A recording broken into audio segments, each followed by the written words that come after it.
কই যাইবেন? রিকশাওয়ালাকে দেখে বেশ সুবিধার ঠেকল না। কেমন রক্ত লাল চোখ, তার উপর হরর মুভির চৌকিদারদের মতো এক্সপ্রেশন দিচ্ছে। আমি কিছুটা অস্বস্তি বোধ করলাম, কিন্তু স্টেশন থেকে রাত 12টায় এর চেয়ে উন্নত কিছু প্রত্যাশা করাও যায় না। জৈনপুর গ্রাম যাবেন? আমি ব্যাগ কাঁধ থেকে রিকশায় নামিয়ে বললাম, 70 টাকা দিতে হইব। কিছুটা থাগ লাইফ টাইপের চেহারা বানিয়ে বলল রিকশাওয়ালা। কেন 70 টাকা কেন? এইটুকু তো পথ। আমি চটে গেলাম। আপনার 50 জনের জিগান, কেউ যদি ওই দিক যাইবার চায়, আমি কান কেটে আপনার সামনে রেখে দেব। রিকশাওয়ালা আবারও থাগলাই ফেস বানালো। চারদিক তাকিয়ে দেখলাম আর কোনো রিকশার চিহ্ন মাত্র নেই। অগত্যা রিকশাওয়ালার এই বিরক্তিকর যুক্তি মেনে নিয়ে গজগজ করতে করতে রিকশা উঠলাম। রিকশার গতি দেখে বেশ খুশি হলাম। 70 টাকা পুষে যাওয়ার মতো গতিতে চলছে রিকশা, যেন ছোটখাটো একটা হাওয়াই জাহাজ। জৈনপুর গ্রামের রোডটা স্টেশন ছাড়িয়ে পুরনো একটা ডাকঘরের বাম পাশে হালকা বাঁক নিয়ে ভেতরের দিকে চলে গেছে। কাঁচা রাস্তা, তার উপর চারপাশে ঘন জঙ্গল, এর উপর রাত। বিষয়টা একদম জমে গেছে। আমি সাধারণত এসব অ্যাডভেঞ্চারে মজা পাই, তার উপর হাওয়ার গতির রিকশা। গান শুনবো ভেবে ফোন হাতে নিয়ে দেখি চার্জ মাত্র 8%। আর গান শুনে চার্জ ক্ষয় না করার সিদ্ধান্ত নিলাম। দাদা আবার ফোন দিয়ে না পেলে বকাবকি করবেন। এমনিতেও সকাল থেকে কমপক্ষে 50 বার ফোন দিয়েছেন। কত দূর আসলাম, কিভাবে আসছি, শুধু এসব। এখন হয়তো বাড়ির সবাই জেগে অপেক্ষা করছে। জ্যেষ্ঠ নাতি ঘরে এসে ঢুকবে, তারপর ভালো মতো খাইয়ে তবেই শুতে যাবেন। ভাইজান, আপনার কোন বাড়ি যাইবেন? তরফদার বাড়ি। রিকশাওয়ালা ঘাড় ঘুরিয়ে আমার দিকে অবাক দৃষ্টিতে তাকালো, যেন আকাশ থেকে পড়েছে। ওই বাড়ি যায় কি করবেন? রিকশাওয়ালার উৎসুক প্রশ্ন। মানে? ওটা আমার দাদার বাড়ি, দাদা অসুস্থ, দেখতে যাচ্ছি। আমার কথা শুনে রিকশাওয়ালা কড়া ব্রেক দিল। তাড়াতাড়ি রিকশা থেকে নেমে গেল আর দোয়া দরুদ পড়তে শুরু করলো। হঠাৎ পালাতে শুরু করলো। আমি দৌড়ে গিয়ে ধরলাম। রিকশাওয়ালা থরথর করে কাঁপছে। আমাকে দেখে সে এমন ভাবে ভয় পাচ্ছে যেন ভূত দেখছে। কি হয়েছে ভাই, এমন করতেছেন কেন? রিকশাওয়ালা অনেকক্ষণ পর সম্বিত ফিরে পেল। বলল, ভাই, আপনি কি দেশের বাইরে থাকেন? আমি বললাম, হ্যাঁ, 1 বছর দেশের বাইরে ছিলাম। কেন? রিকশাওয়ালা সোজা হয়ে বসলো। আপনি কিছুই জানেন না? রিকশাওয়ালার ভনিতা দেখে খুব রাগ হলো। কিছুটা ঝেড়েই বললাম, কথা পেঁচায় বলার কি দরকার, সরাসরি বলেন কি বলবেন। রিকশাওয়ালা চোখ বড় করে বলল, গত বছর এক অসুখে তরফদার বাড়ির হগলো মরে গেছে, একজনও বাইসে নাই। রিকশাওয়ালার কথা শুনে আমার বিশ্বাস না হলেও গা হঠাৎ শীতল হয়ে গেল। ঘোর কাটাতে বললাম, ফালতু কথা বলবেন না, এসব ইয়ার কি আমার সাথে মারবেন না। আল্লাহর কিরা ভাই, আমি সত্য কইতেছি। গত বছর তরফদার বাড়ি পুরাটা কবরস্থান হয়ে গেছে। কি রোগ হয়েছিল কোনো ডাক্তার কবিরাজ কিচ্ছু কইতে পারে নাই। অন্য বাড়ির কেউ মরে নাই, আর ওই বাড়ির কেউ বাইচাও নেই। আমার গা কাঁপতে শুরু করলো। রিকশাওয়ালার কথা কেমন যেন বিশ্বাস হতে শুরু করলো। এমন সময় ফোন বেজে উঠল। দাদা ভাই ফোন করেছে। রিকশাওয়ালা ভাই, দেখো দাদা ভাই ফোন করছে। যদি তারা মরেই গিয়ে থাকে তাহলে কে ফোন করতেছে তুমিই বলো। আমি ফোন রিসিভ করে লাউড স্পিকারে দিলাম। রিকশাওয়ালা এখনো চোখ বড় করে তাকাচ্ছে আমার দিকে। হ্যালো দাদা ভাই। কোথায় আছো তুমি দাদা ভাই? এই তো আমি পথে, রিকশায় আছি, আর 5-10 মিনিট লাগতে পারে। দাদা বললেন, আচ্ছা তাড়াতাড়ি আসো, আমরা অপেক্ষায় আছি। ফোন কেটে গেল।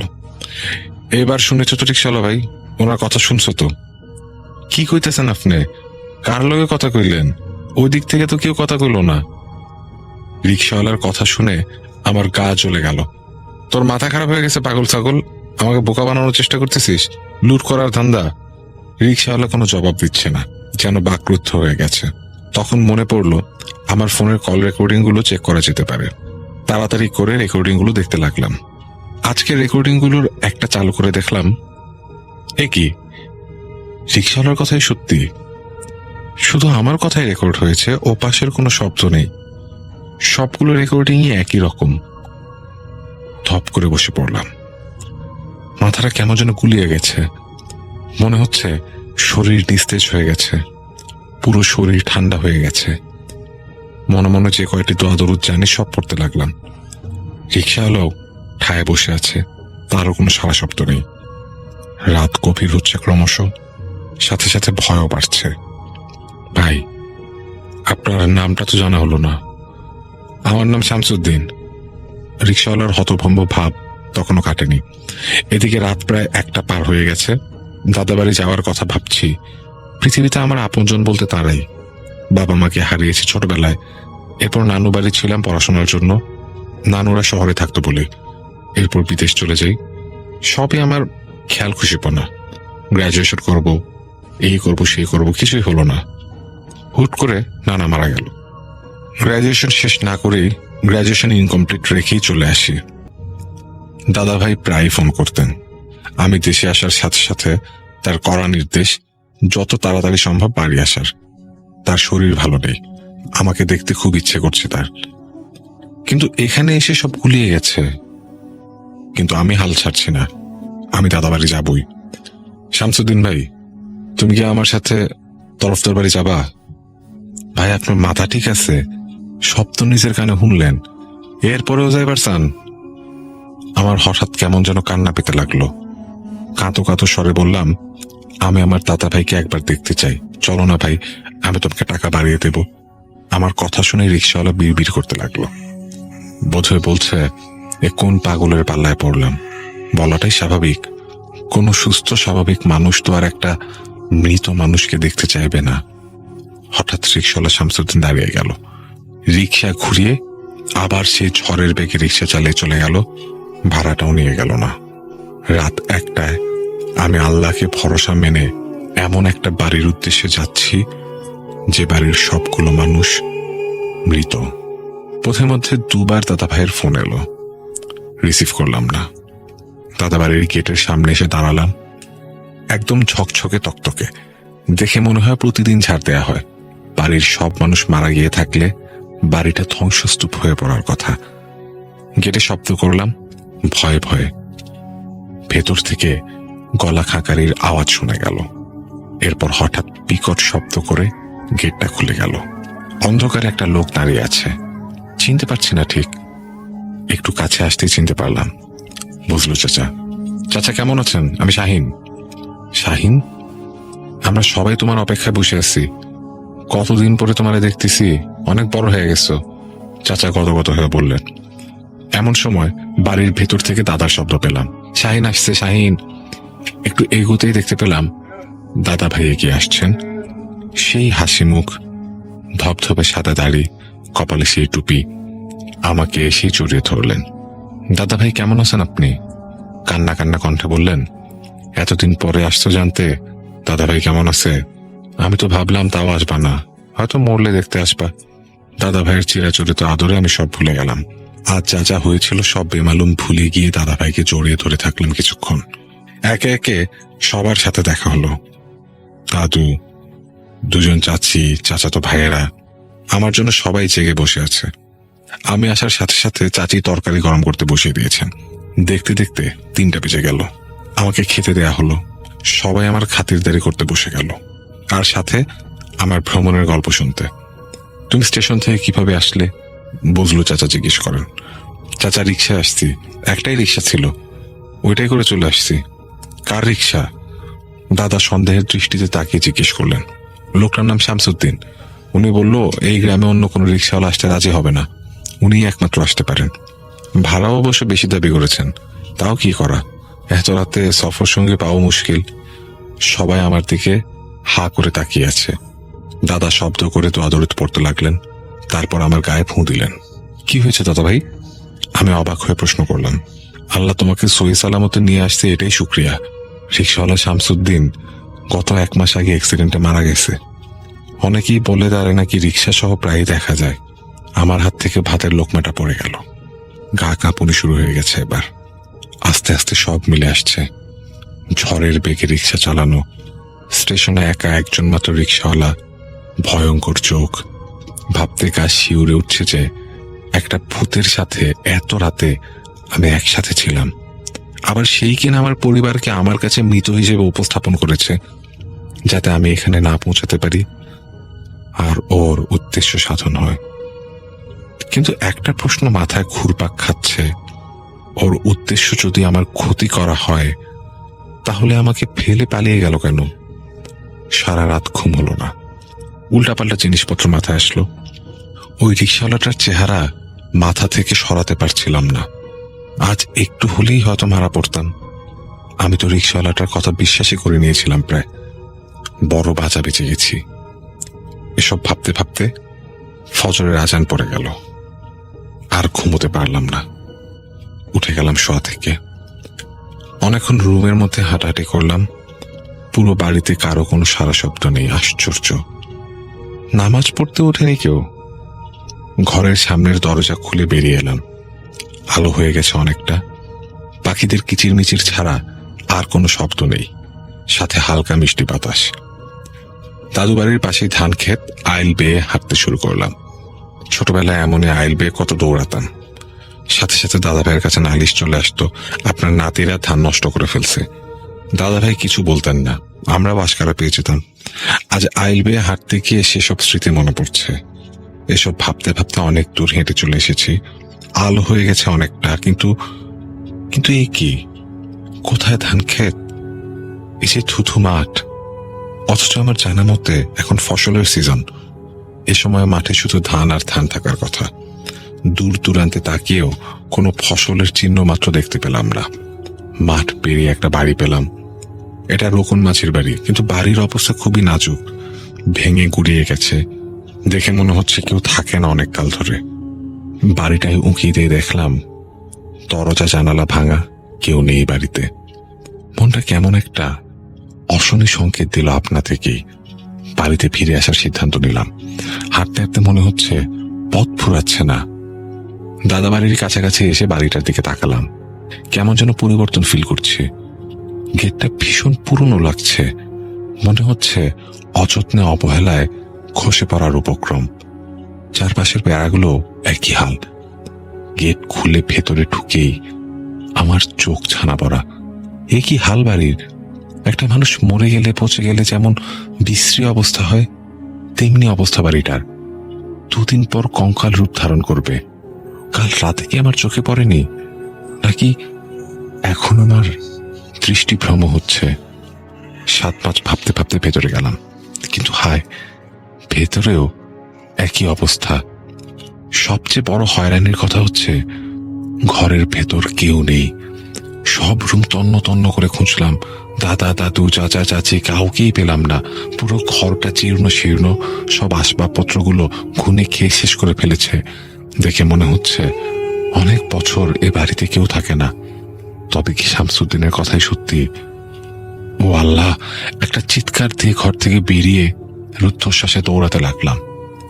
কতক্ষণ দৌড়ালাম জানি না। যখন থামলাম আমি তখন স্টেশনের কাছাকাছি। আর পারছি না, এতগুলো স্ট্রেস একসাথে নিতে পারছি না। রাস্তায় বসে পড়লাম আর হাউ মাউ করে কাঁদতে লাগলাম। কি করব আমি? কোথায় যাব? মাথাটা শূন্য হয়ে গেছে। ইচ্ছে করছে মরে যাই। এখন হয়তো আবার দাদাভাই ফোন করবেন, কিংবা শামসুদ্দিনের সাথে আবারও দেখা হয়ে যাবে। এই যে কোনো একটা হলে আমি আর নিতে পারবো না। কিছুক্ষণ শান্ত হয়ে বসার পর আবার দৌড়াতে শুরু করলাম। স্টেশনে এসে পৌঁছলাম অবশেষে। স্টেশনে কোনো মানুষ নেই। স্টেশন মাস্টারের রুমের দিকে ছুটলাম। পরে পরে ঘুমাচ্ছে সে। বোধহয় 10টার আগে কোনো ট্রেন নেই। স্যার শুনছেন? এই যে। আমার কথা হকচকিয়ে উঠল লোকটা। টেবিলের উপর থেকে চশমাটা নিয়ে পড়তে পড়তে বললেন, প্রথম ট্রেন 9টায়, কয়টা টিকিট? আমার ভয়ার্ত চেহারার দিকে এবার একটু মনোযোগ দিয়ে তাকালেন তিনি।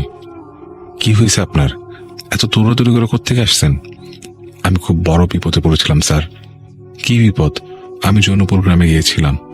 লোকটা নড়ে চড়ে বসলেন। চশমার মধ্য দিয়ে চোখটা বড় বড় করে বললেন, তারপর? লোকটার কৌতূহল এমন যেন আমি তাকে কোনো ইন্টারেস্টিং স্টোরি শোনাবো।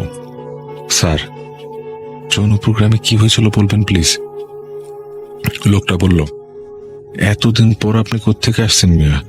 জৌনপুর গ্রামের ইতিহাসই কবেই শেষ হয়ে গেল। লোকটার ফোনিতে দেখে আমার পিত্তি চলে গেল। আপনি আমাকে বলবেন স্পষ্ট করে? রাগান্বিত কণ্ঠে বললাম আমি।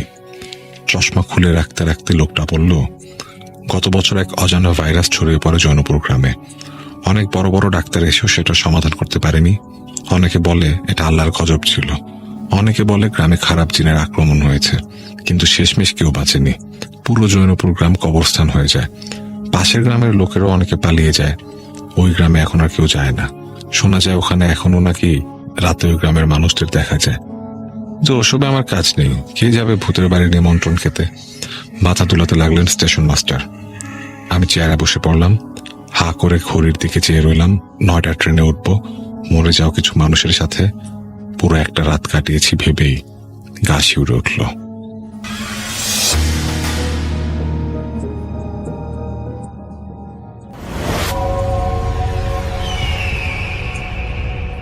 প্রিয় লিসেনার্স, আসসালামু আলাইকুম। আমি আফনান। আশা করি সবাই ভালো আছেন, সুস্থ আছেন। এবারের ঘটনাটি আমরা পেয়েছি একজন রেমিটেন্স যোদ্ধা ভাইয়ের কাছ থেকে, যার নাম আব্দুল করিম। ওনার বাড়ি কুমিল্লা জেলার 14গ্রাম উপজেলার আলকরা ইউনিয়নের লক্ষ্মীপুর গ্রামে। আর উনি যার কাছ থেকে ঘটনা শুনেছেন, ওই ব্যক্তিটা ওনার সাথেই একসময় কাজ করতেন, এখন অবশ্য অন্য জায়গায় কাজ করেন। আর আব্দুল করিম ভাই বর্তমানে রয়েছেন সৌদি আরবের আভা শহরে। আর যার কাছ থেকে উনি ঘটনা সংগ্রহ করেছেন তার নাম হচ্ছে জমির হোসেন। তার বাড়ি খাগড়াছড়ি জেলার মাটিরাঙ্গা উপজেলার তাইদং ইউনিয়নের নোয়াপাড়া গ্রামে। এই যে জমির হোসেন ভাই, উনি আবার এই ঘটনাটি যার সাথে ঘটেছে তাকে খুব ভালোভাবেই চেনেন। সেই ব্যক্তির নাম হচ্ছে বশির। এই বশির ভাইয়ের বাড়িও কিন্তু ওই একই গ্রামে। তো ঘটনাটি আসলে যেভাবে জেনেছেন সেভাবেই আব্দুল করিম ভাইকে উনি বলেছেন, চলুন ঘটনা শুনুন। তো এই ঘটনাটি মূলত ঘটেছিল এখন থেকে 10 বছর এরকম একটা সময় আগে হবে আর কি। তো এই যে জমির ভাই, ওনারা প্রায় 8-10 জন বন্ধু বান্ধব সবসময় একসাথে চলাচল করতেন, কারণ ওনারা সবাই গরু পালতেন। এই গরুগুলো নিয়ে বিভিন্ন জায়গায় যেতেন, পাহাড়ি বিভিন্ন জায়গায় যেতেন। গরুগুলোকে ছেড়ে দিয়ে ওনারা বন্ধুরা মিলে অনেক খেলাধুলা করতেন। 3টা জায়গার মধ্যে ওনারা সবচেয়ে বেশি যেতেন। সেই জায়গা 3টার নাম হচ্ছে খালিকার ডোন, বদার ডোন, তিতালঙ্গা। এটা ওখানকার স্থানীয় নাম আর কি। তো ওই এলাকাগুলোতে নাকি জিন ঘটিত অনেক ঘটনাই ঘটে। একদিন হয় কি, এই যে বশির, এই বশির বন্ধুটা হঠাৎ করে কোথাও যেন উধাও হয়ে যায়। কোথায় গেল খুঁজেই পাওয়া যাচ্ছে না। হঠাৎ করে কোথায় উধাও হয়ে গেল কেউ জানে না, তার পরিবার থেকে কেউ জানে না। কেউ কি কিডন্যাপ করেছে না কি, কারণ পাহাড়ি এলাকায় অনেক সশস্ত্র গোষ্ঠী রয়েছে, তারাও কিডন্যাপ করতে পারে। কিন্তু এরকম কোনো আলামতও পাওয়া গেল না। কিডন্যাপ হলে তো মুক্তিপণ বা এরকম কোনো কিছু চাইতে পারে, এমন কোনো কিছু খবর আসলো না। তাহলে কোথায় গেল? আর যতটুকু সম্ভব তথ্য নিয়ে জানা গেল যে সে উধাও হওয়ার আগে শহর এলাকায় তাকে দেখা গিয়েছিল, কেউ তাকে দেখেছিল। তাহলে নিশ্চয়ই কেউ কিডন্যাপ করেনি। এরকম অনেক ধরনের কথাই এক একজন বলতে থাকে। কেউ বলে কিডন্যাপ করেছে, কেউ বলে করে নাই, সে নিজেই পালিয়ে গেছে, এরকম বিভিন্ন ধরনের কথা আর কি। তো বেশ অনেকদিন সে নাই, হঠাৎ করে সে আবার উদ্ভব হয় কোথা থেকে। তবে পূর্বে যেভাবে তাকে হাসি খুশি দেখা যেত, এখন আর সেটা দেখা যাচ্ছে না। সে চুপচাপ থাকতো, দরকার ছাড়া কারোর সাথে কথা বলতো না, আগের মতো খেলাধুলা করতো না, কারোর সাথে খুব একটা মিশতও না। পরিচিত কাউকে দেখলে কেমন আছিস, ভালো, এতটুকুই। কোথায় গিয়েছিল, কি হয়েছিল, এগুলো নিয়ে খুব একটা কথা বলতে সে চাইতো না। তো বন্ধু বান্ধবরা, বিশেষ করে কাছের বন্ধু বান্ধব, যেমন এই যে জমির ভাই, ওনার মতো এরকম আরো যে কয়েকজন আছে, একদিন খুব চাপাচাপি করে ধরেছে যে বলতেই হবে, কোথায় গেছিলি, তোকে কেউ কিডন্যাপ করেছিল? বলে যে না, কেউ আমাকে কিডন্যাপ করে নাই, আমি নিজেই চলে গেছিলাম। কোথায়? তখন সে জানায় যে সে ভারতে চলে গিয়েছিল, আসামে। সে আসামে গিয়ে তন্ত্রমন্ত্র শিখবে এই চিন্তা করে গিয়েছে। তবে সেখানে যাওয়ার পর দেখলো যে এই তন্ত্রমন্ত্র শেখার জন্য একজন গুরু প্রয়োজন। আর এই গুরু যারা আছেন, অনেকেরই ভাষা এই বশির ভাই বোঝেন না। আর এই গুরুদের কাছে দীক্ষা নিতে হলে দীর্ঘ সময় প্রয়োজন। ওখানে গিয়ে উনি দেখলেন যে অনেকে আছেন 20 বছর 25 বছর ধরে দীক্ষা নিচ্ছেন, এখনো তার বাড়িতে ফেরত যান নাই। উনি চিন্তা করলেন যে এত ধৈর্য তো আমার নাই, আমি তো এরকম বছরের পর বছর ধরে এই গুরুকে খুশি করে আমি তন্ত্রমন্ত্র শিখতে পারবো না। আমার দরকার দ্রুত জিনিস, আমার দ্রুত কাজ হাসিল হওয়া চাই।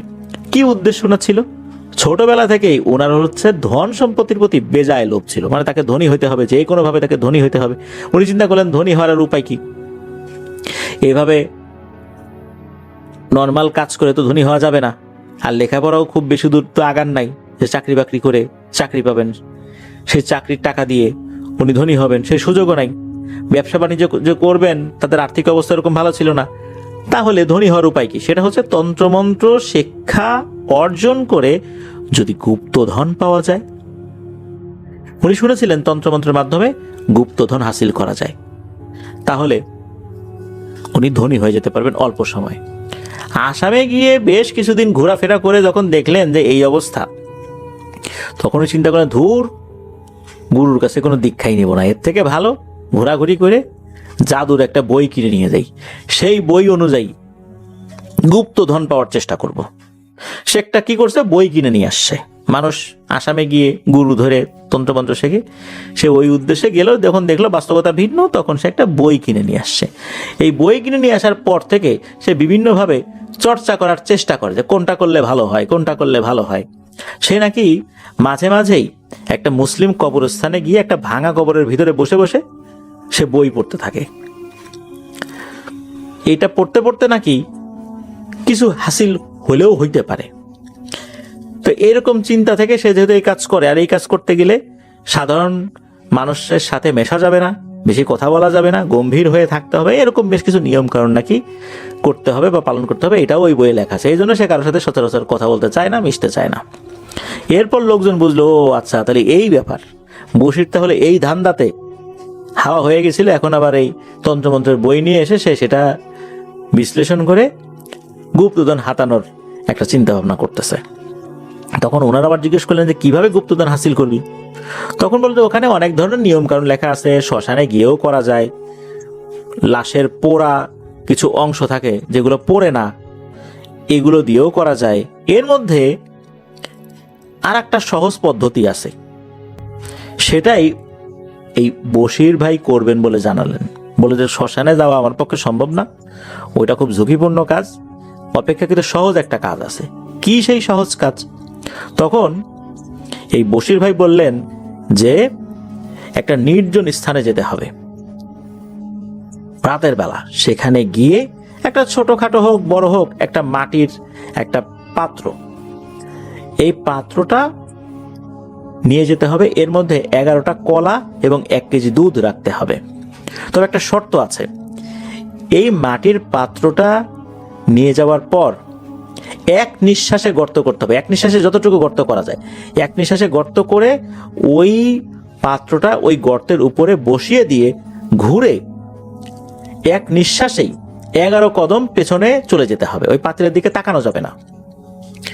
এরপর পেছন দিকে ঘূর্ণিবায়ু হচ্ছে এরকমটা বোঝা যাবে, কিন্তু পেছন দিকে তাকানো যাবে না। 11 কদম আসার পর নিঃশ্বাস ছাড়া যাবে, তবে সেটা একবার নিঃশ্বাস ফেলে আবার দম টেনে নিয়ে 40 কদম হেঁটে যেতে হবে, কিন্তু ওই হাঁড়িটাকে পেছন দিকে রেখে 40 কদম হেঁটে যাওয়ার পর ওই হাঁড়ির দিকে না তাকিয়ে সোজা বাড়িতে চলে যেতে হবে। পরের দিন একই সময়, অর্থাৎ যেই সময়ে হাঁড়িটা ওখানে রাখা হয়েছিল 1 মিনিট আগে পরে না,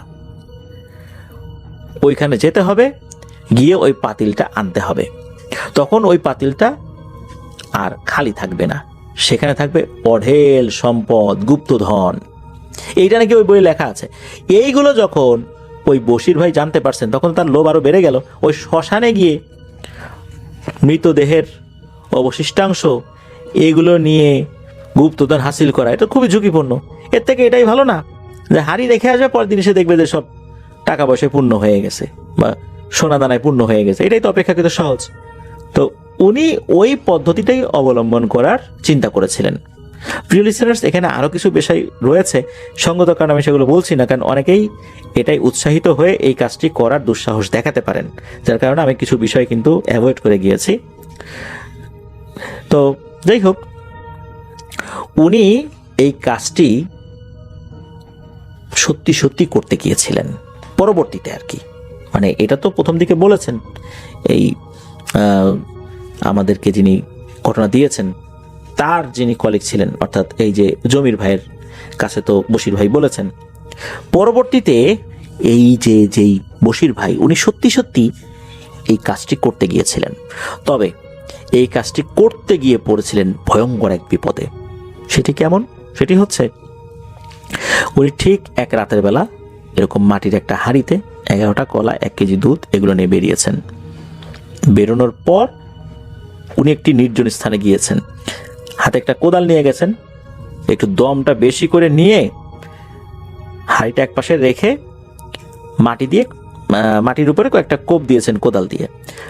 ওই কয়েকটা কোপে যতটুকু মাটি সরে আর কি, সামান্য একটু গর্ত হয়, যেহেতু নিঃশ্বাস ছাড়া যাবে না। আবার কোদাল দিয়ে কোপ দিতে গেলে ফুসফুসের উপর চাপ পড়ে যদি নিঃশ্বাস একটু বেরিয়ে যায় তাহলে আরো ভয়ঙ্কর ঘটনা ঘটতে পারে, এই জন্য খুব সতর্ক থাকতে হবে। তো উনি যখন এই কাজটি করেছেন, অর্থাৎ কোদাল দিয়ে কোপ দিয়েছেন, এরপর হাঁড়িটা ওখানে রেখে পেছন দিকে যখন সরেছেন, মানে ঘুরে তো 11 কদম আসবেন, ওই 11 কদম আর আশা লাগে নাই, হঠাৎ করে পেছন থেকে ভয়ঙ্করভাবে ওনাকে আঘাত করা হয়। পেছন যে ঘূর্ণিবায়ু হবে এরকম কোনো কিছু না, সরাসরি ওনাকে আঘাত করছে। আর এরপর শক্ত হাত, এরকম হাত যদি কারো পিঠের উপর পড়ে জোরে জোরে, কেমন আঘাত লাগতে পারে, কেমন ব্যথা লাগতে পারে, ওই রকম মনে হচ্ছে। উনি দেখছেনও না যে আসলে এই কাজটা কে করছে, তবে এতটুকু বুঝতে পারছেন এটা মানুষের কোনো হাত হতে পারে না, এতটুকু ওনার কাছে মনে হচ্ছিল। এরকম পেছন থেকে মারতে মারতে কাছাকাছি থাকা একটা ঝর্ণার কাছে নিয়ে যায় এরা, মানে ধাক্কাতে ধাক্কাতে। ওই জায়গাটাতে 4টা ঝর্ণা রয়েছে, মানে ছোট ছোট 4টা ঝর্ণা বা ছড়া রয়েছে। 4টা ঝর্ণার পানি আবার এক জায়গায় এসে পড়ে। তখন অবশ্য ঝর্ণার পানি ওভাবে পড়ছিল না, মানে খুবই কম, ওরকম পানি নিচ পর্যন্ত ওভাবে আসছিল না। ওই অবস্থাতে নাকি এই বশির ভাইয়ের মাথাটা ওই কাদার মধ্যে চেপে ধরে ঢুকিয়ে দেয়, এরপর চলে যায় ওই অশরীরীগুলো।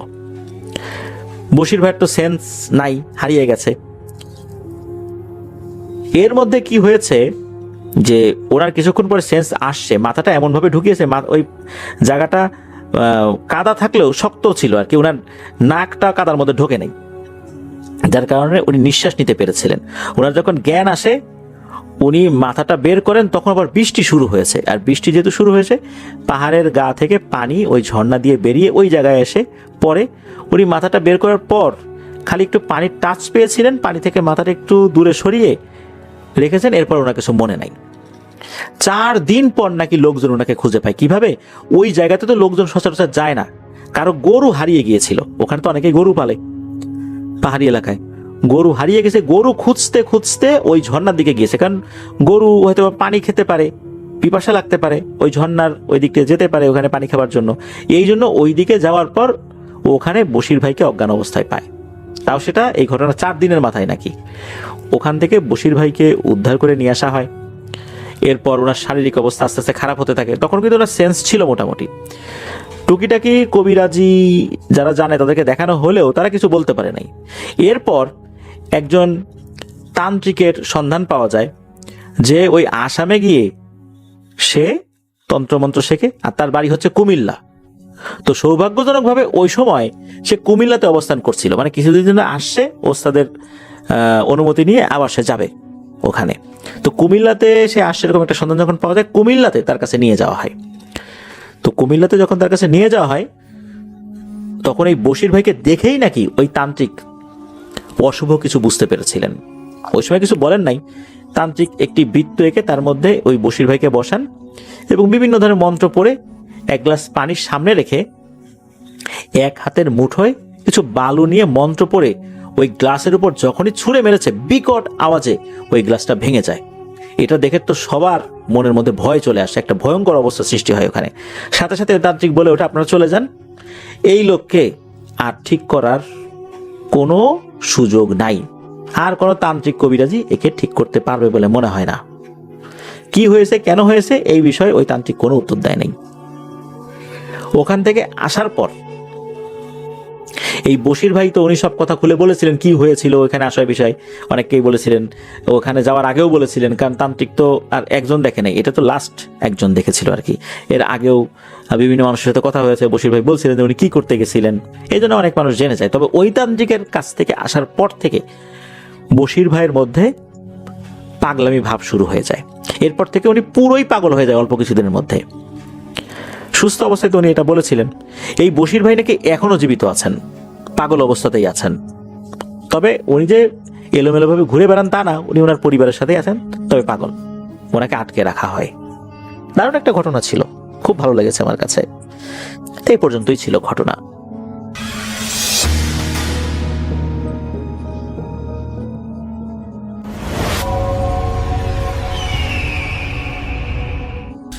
হ্যালো লিসেনার্স, আসসালামু আলাইকুম। আশা করি সবাই ভালো আছেন আর ভালোর দলে আছেন। আমার নাম হচ্ছে রিপন, আমি এসেছি লালমিহাট থেকে। তো এখন যে ঘটনাটা আমি আপনাদের মাঝে শেয়ার করব, এই ঘটনাটা আমার কাছে শেয়ার করেছেন, তার নাম হলো সোহাগ। সোহাগের বাড়ি হচ্ছে রংপুর সিও বাজার এলাকায়। তো বেসিক্যালি এই ঘটনাটা সোহাগের নয়, এটা তার বন্ধু, তার নাম হচ্ছে সিফাত। এটা হলো সিফাতের ঘটনা। আর সিফাতের বাড়ি হচ্ছে কুড়িগ্রামের রৌমারিতে। তো আমি সরাসরি ঘটনায় চলে যাচ্ছি। তো সিফাত ভাই ছোটবেলা থেকেই অনেক শান্ত শিষ্ট ছিলেন, ভদ্র টাইপের ছিলেন।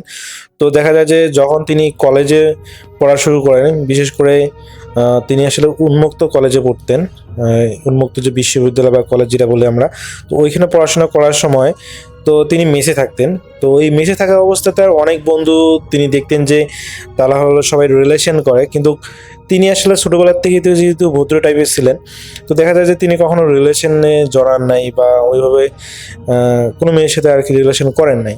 তো দেখা যায় যে ওই ম্যাচে থাকার পর তো দেখা আশেপাশে যত বন্ধু আছে বা যাদের সাথে সে মিশিয়ে দেখা যায় সবাই হলো রিলেশন করে বা প্রেম করে। তো দেখা যায় যে তারও এক সময় ওই সিফাতের এক সময় ইচ্ছা করে যে সে রিলেশন করবে, মানে মনের মধ্যে আর কি এরকম একটু ইচ্ছা জাগে, কিন্তু সে যেহেতু মেয়েদের সাথে ওইভাবে কথা বলতে পারে না, এই কারণে তার আসলে রিলেশনটা ওইভাবে কারোর সাথে হয় না। তো তার আসলে বান্ধবীও তেমন নেই বলেই চলে। তো সে নিয়মিত যেহেতু ওই কলেজে যেত এবং ক্লাস করতো, তো সেখানে একটা মেয়ের সাথে তার পরিচয় হয়। আর মেয়েটা প্রথমত তার বান্ধবী। তো বান্ধবীর সাথে যখন পরিচয় হয়, সেই মেয়েটাও আসলে দেখা যায় প্রয়োজনেই আসলে তার সাথে পরিচয় হয়।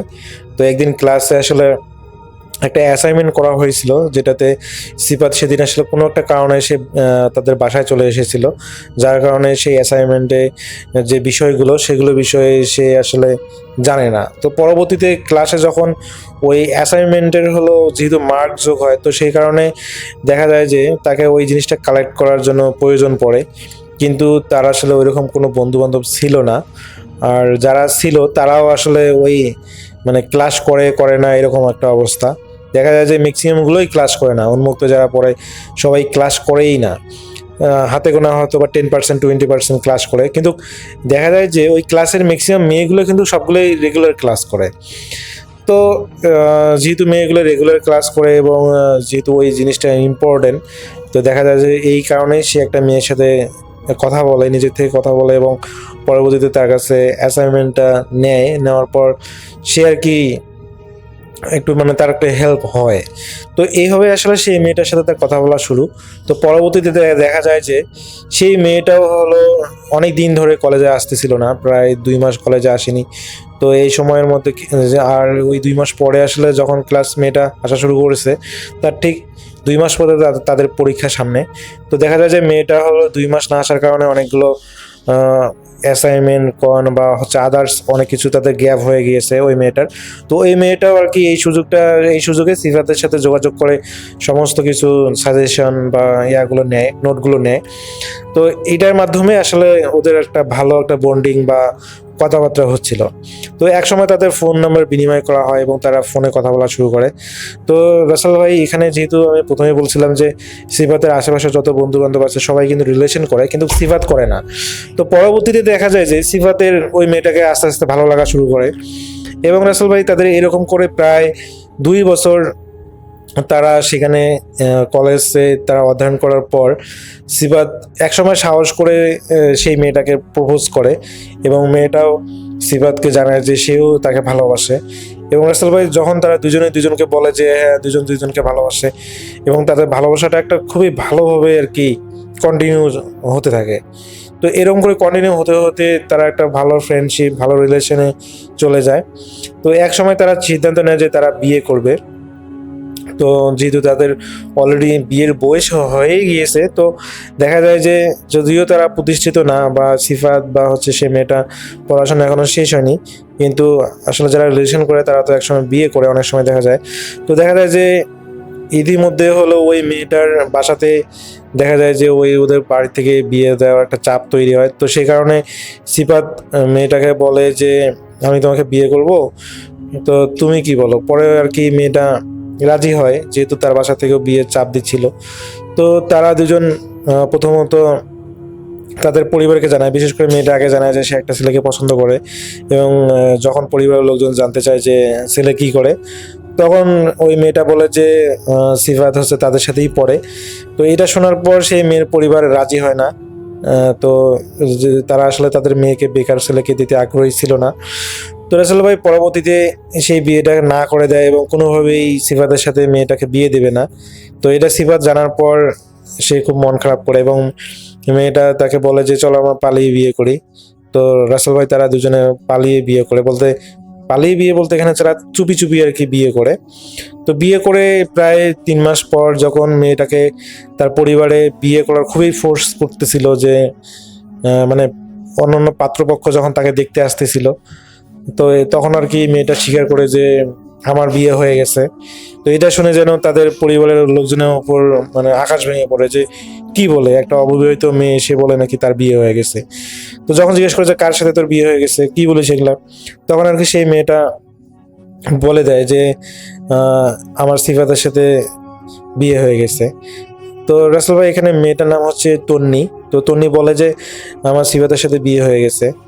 তো এটা শুনে তো ওই তন্নির পরিবারের লোকজন খুবই রেগে যায় যে তুই এটা কি করেছিস, না ওখানে তোকে আমরা দিব না, তুই ওই ছেলেকে তালাক দে, মানে এগুলো আর কি মেয়েটাকে বোঝায়। কিন্তু মেয়েটা যেহেতু ছেলেটাকে অনেক সিফাতকে অনেক ভালোবেসে বিয়ে করেছে, সে কখনোই রাজি হয় না যে সিফাতকে সে ডিভোর্স দেবে বা ছেড়ে দেবে। তো রাসেল ভাই পরবর্তীতে যখন ওই তন্নি হলো কলেজে যায়, পরে সমস্ত কিছু ওই সিফাতকে বলে। ইতিমধ্যে তাদের ফোনে কথা হয়েছে, কিন্তু যখন সামনাসামনি এই সমস্ত কিছু নিয়ে ডিসকাস হয়, তখন সিফাত চিন্তা করে যে হয়তোবা যদি তন্নি এখন এখান থেকে বাসায় চলে যায়, দেখা যায় যে তার বাবা মা বা তার পরিবার কোনো একটা কিছু একটা করবে এই ডিভোর্স করার জন্য, বা তন্নিকে ফোর্স করতে পারে। তো এই চিন্তা ভাবনা করে তো এই তন্নিকে বললো যে সিফাত বললো যে চলো আমরা আলাদাভাবে কোনো এক জায়গায় চলে যাই, যেখানে আর কি তোমারও কেউ থাকবে না আমারও কেউ থাকবে না।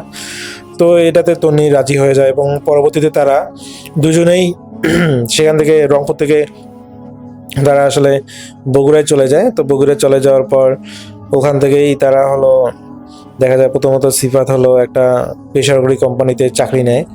অনেক খোঁজাখুঁজি করার পর, অনেক কষ্ট করার পর সে একটা চাকরি পায় এবং তাদের আল্লাহর মতে সবকিছুই ভালোভাবে চলতেছিল।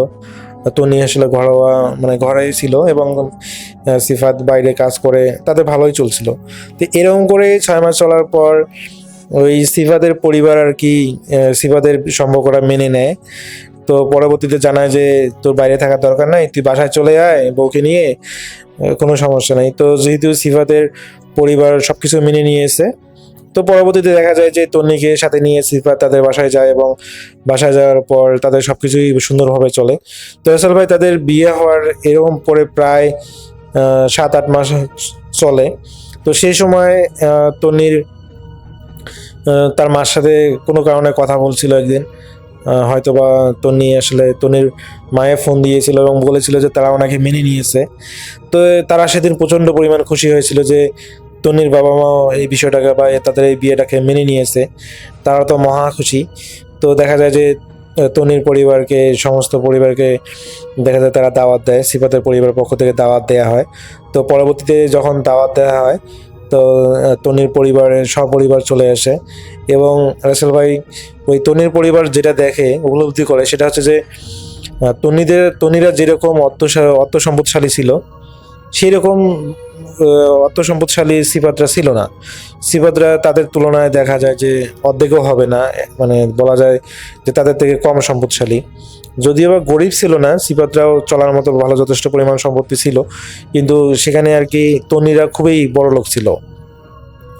তো সবকিছু সুন্দরভাবে চলে যাচ্ছিল এবং খাওয়া দাওয়া শেষে দেখা যায় যে তন্নির বাবা মা সপরিবার সবাই চলে যায় তাদের বাসা এবং পরবর্তীতে দেখা যায় যে রাসেল ভাই ওই তন্নিদের তনিদের বাড়ির পক্ষ থেকে সিফাতের বাড়ির সবাইকে দাওয়াত দেওয়া হয় আসার জন্য। তো তারাও হলো সুন্দরভাবে সেখানে যা খাওয়া দাওয়া করে চলে আসে, মানে সব কিছুই স্বাভাবিক। তো রাসেল ভাই এরকম করে তাদের প্রায় একটা বছর চলে যায়, এবং এক বছর চলে যাওয়ার পর তো এই তন্নিকে আসলে নায়ক হিসেবে নেওয়ার জন্য তনির মা এবং হচ্ছে তার ভাই আসে এবং তনিকে নিয়ে যায় 1 মাসের জন্য। তো রাসেল ভাই এই নিয়ে যাওয়ার পর 1 মাস অতিবাহিত হওয়ার পর বা 15 দিন অতিবাহিত হওয়ার পর থেকে সিফাত অনুভব করে যে তার বউ তাকে আসলে ওইভাবে তার সাথে কথা বলতেছে না, সময় দিচ্ছে না, আর তাকে এমনকি তাদের বাসায় ডাকতেছেও না।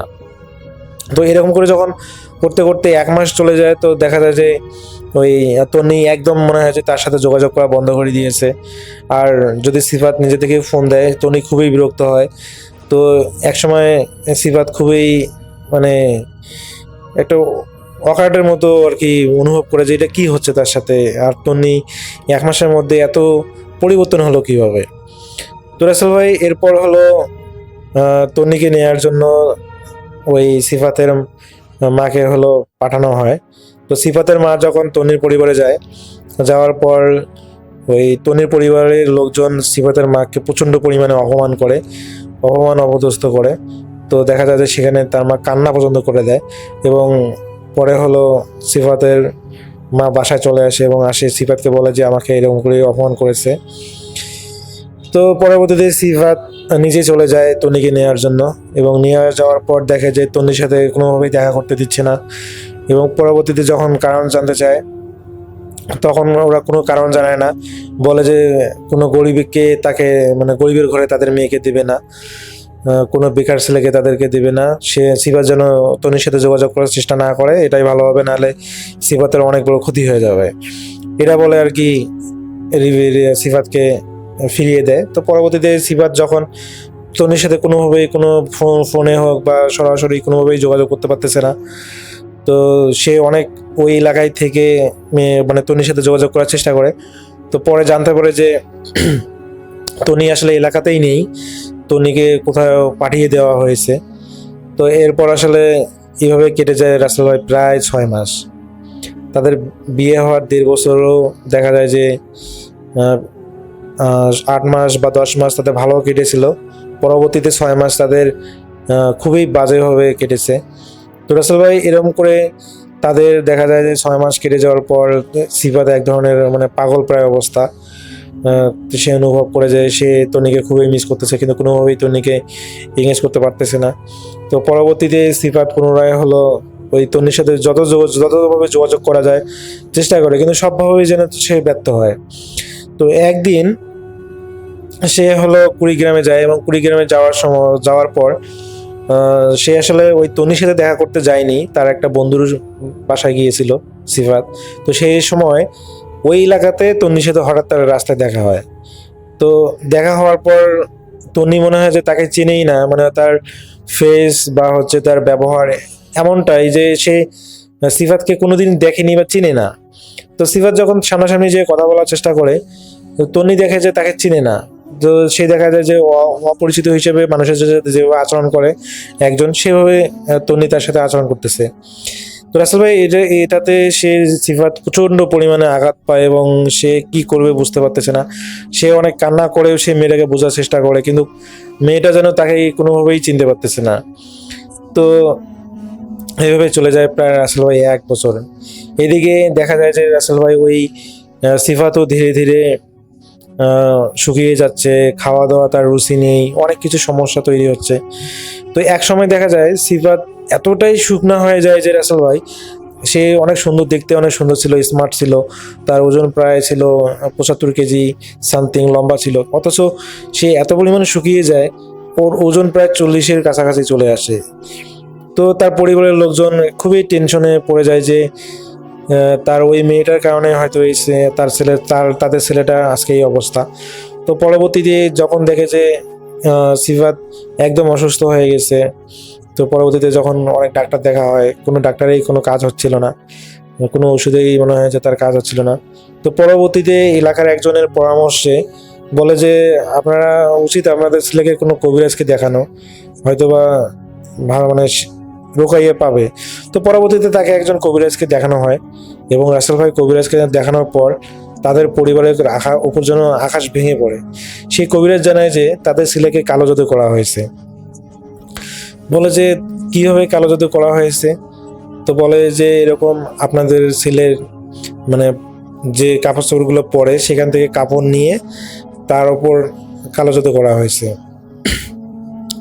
তো এরপরে হলো ওই কবিরাজের মাধ্যমে আসলে রোকাইয়া করা শুরু করা হয় এবং পরবর্তীতে দেখা যায় যে সিফাত ঠিক হয়ে যায় এবং ঠিক হয়ে যাওয়ার পর সে সুস্থ হয় এবং একদম স্বাভাবিক হয়। কিন্তু সেই তন্নির কথা ভেবে বা তার কথা, যেহেতু তার বিয়ে করা বউ, তো তার কথা ভেবে ভেবে সে আসলে খুবই আপসেট থাকে।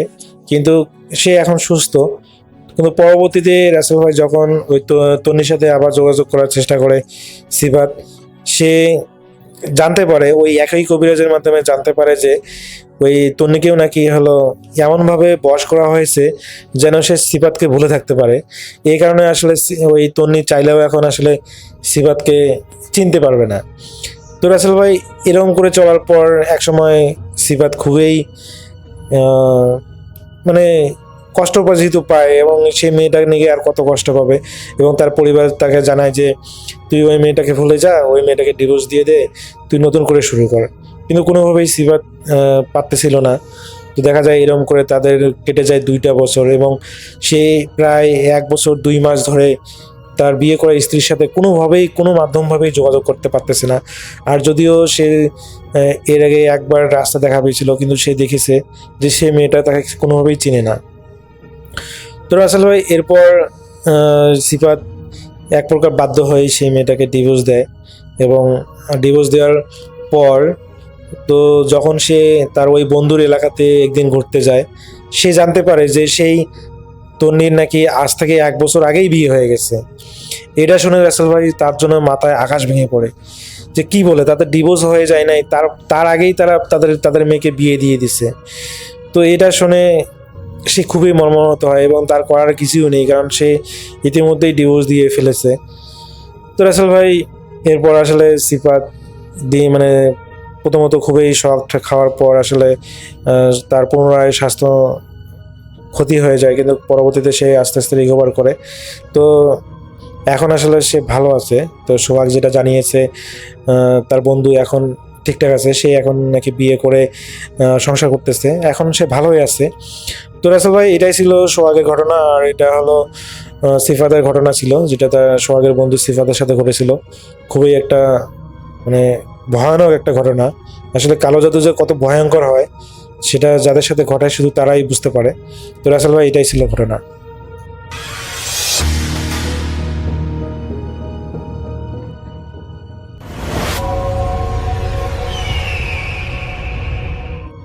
আসসালামু আলাইকুম, তাদের সবাইকে সাদর আমন্ত্রণ জানাচ্ছি। আমি আহমেদ বাবু। কেমন আছেন আপনারা? আশা করি সবাই ভালো আছেন। আমি আল্লাহর রহমতে ভালো আছি, আলহামদুলিল্লাহ। যে ঘটনাটি আমাদের সাথে শেয়ার করছেন রিঙ্কু, ঢাকার পলাশী থেকে। রিঙ্কু তার বন্ধু নাবিদের একটি ঘটনা আমাদের সাথে শেয়ার করেছেন। তিনি আমাকে অনুরোধ করেছেন আমি যেন আমার মতো করে ঘটনাটা আপনাদের কাছে প্রেজেন্ট করি। তা আমি চলে যাব রিঙ্কুর পাঠানো ঘটনায়। 2012 সালের কথা। রিঙ্কুর বন্ধু নাবিদ তখন আমাদের নেইবারিং কোনো একটা কান্ট্রিতে পড়াশোনা করতে যায় এবং মোটামুটি তার ভালোই লাগছিল সেখানে পড়াশোনা করতে। খোঁজ খবর নিয়ে গিয়েছেন যেখানে তাদের ইউনিভার্সিটি, সেটা খুব কোয়াইট একটা এলাকা এবং চারিপাশে খুব ন্যাচারাল এনভায়রনমেন্টের ছাওয়া। তো মানে খুব পছন্দ হয়েছে নাবিদের কাছে সেটা, এবং নাবিদ দেখছে যে তাদের যে ক্যাম্পাস, সেই ক্যাম্পাসটা মোটামুটি বেশ বড়, বন্ধু বান্ধবগুলো খুব ফ্রেন্ডলি এবং ওইখানকার যারা লোকাল মানুষ তাদের সাথেও তার খুব ভালো সম্পর্ক হয়ে যায়। তো নাবিদ মোটামুটি বেশ এনজয় করছিল জীবনটা। তো ওইখানে তাদের যে ইউনিভার্সিটি এলাকা থেকে হেঁটে বের হলে বেশ সামনে গেলে বেশ সুন্দর রাস্তা আছে এবং ওইটা অনেকটা পাহাড়ি এলাকা। হ্যাঁ, বেশ সুন্দর সুন্দর পাহাড় আছে, খুব সুন্দর এনভায়রনমেন্ট। তো ওইখানে হাঁটতে বেরোতো, নাবিদরা হাঁটতে বেরোতো এবং দেখা যেত যে অনেক সময় দেখা যেত যে সন্ধ্যার সময় তারা হাঁটতে বেরিয়েছে আড্ডা দিতে দিতে, এবং 2-1 বন্ধু মিলে হাঁটতে হাঁটতে অনেক দূর সামনে চলে যেত। তো এরকম একটা সময় তখন শীত পড়া শুরু হয়েছে, ঠান্ডা, এবং ওখানে নাকি বেশ শীত পড়তো, এরকম একটা অবস্থা। তো নাবিদ একদিন তার বন্ধু 2জনকে নিয়ে ঘুরতে বেরিয়েছে। তো তারা বন্ধুরা যেটা করতো, তারা কিন্তু তাদের ডর্মের মানে ডর্ম থেকে বেরোলে সোজা লন আছে, লনের পাশেই সুন্দর ফ্লাওয়ার বেড, তারপরে মেন রাস্তা। আর মেন রাস্তায় তারা উঠতো না, মানে একটা সুন্দর পাকা রাস্তা আছে, ওইটা উঠতো না। তারা ওই তিনজন বের হয়েছে বাসার তাদের ওই ডর্মের পেছনের অংশ দিয়ে। কারণ ডর্মের পেছনের অংশ দিয়ে বেরোলে আরেকটা রাস্তা আছে যেটা অনেক পুরানো, এবং ওইটা একেবারে অনেকটা ধুলো ধূসরিত অবস্থায় আছে। আর এই যে শীত পড়তেছে, গাছের পাতা টাতা ঝরে গেছে এবং রাস্তাটা একদম আঁকা বাঁকা হয়ে চলে গেছে, দূরে পাহাড়ের ওখান দিয়ে ঢুকছে, ঘুরে ওখানে গ্রামের ভেতর দিয়ে। তো ওইখানকার তাদের যে লোক আছে ওখানে কাজ করে, যারা কেয়ারটেকার, তারা বলছে যে এই জায়গার সোজা দিয়ে একদম ওইদিকে গেলে হাওয়েলি আছে, পুরোনো হাওয়েলি, আর ওইটাতে মানুষজন ভয় পায়। ওখানে হাওয়েলিতে এখন মানুষ থাকে না, তো ওই জায়গা খুবই ডেঞ্জারাস।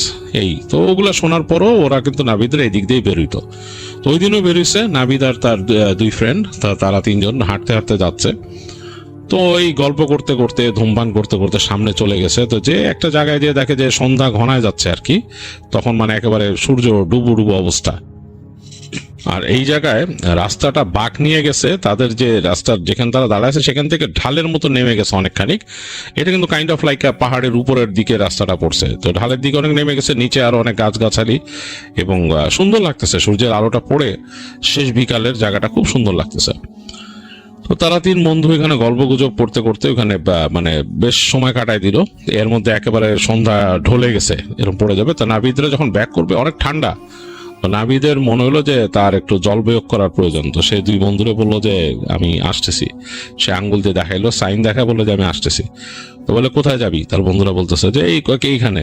তো ওই দুই বন্ধুর মধ্যে তার এক বন্ধু হচ্ছে বাঙালি, মানে বাংলাদেশের, আর আরেক বন্ধু হচ্ছে ওইখানকার, যেখানে তাদের ইউনিভার্সিটি ওইখানকার।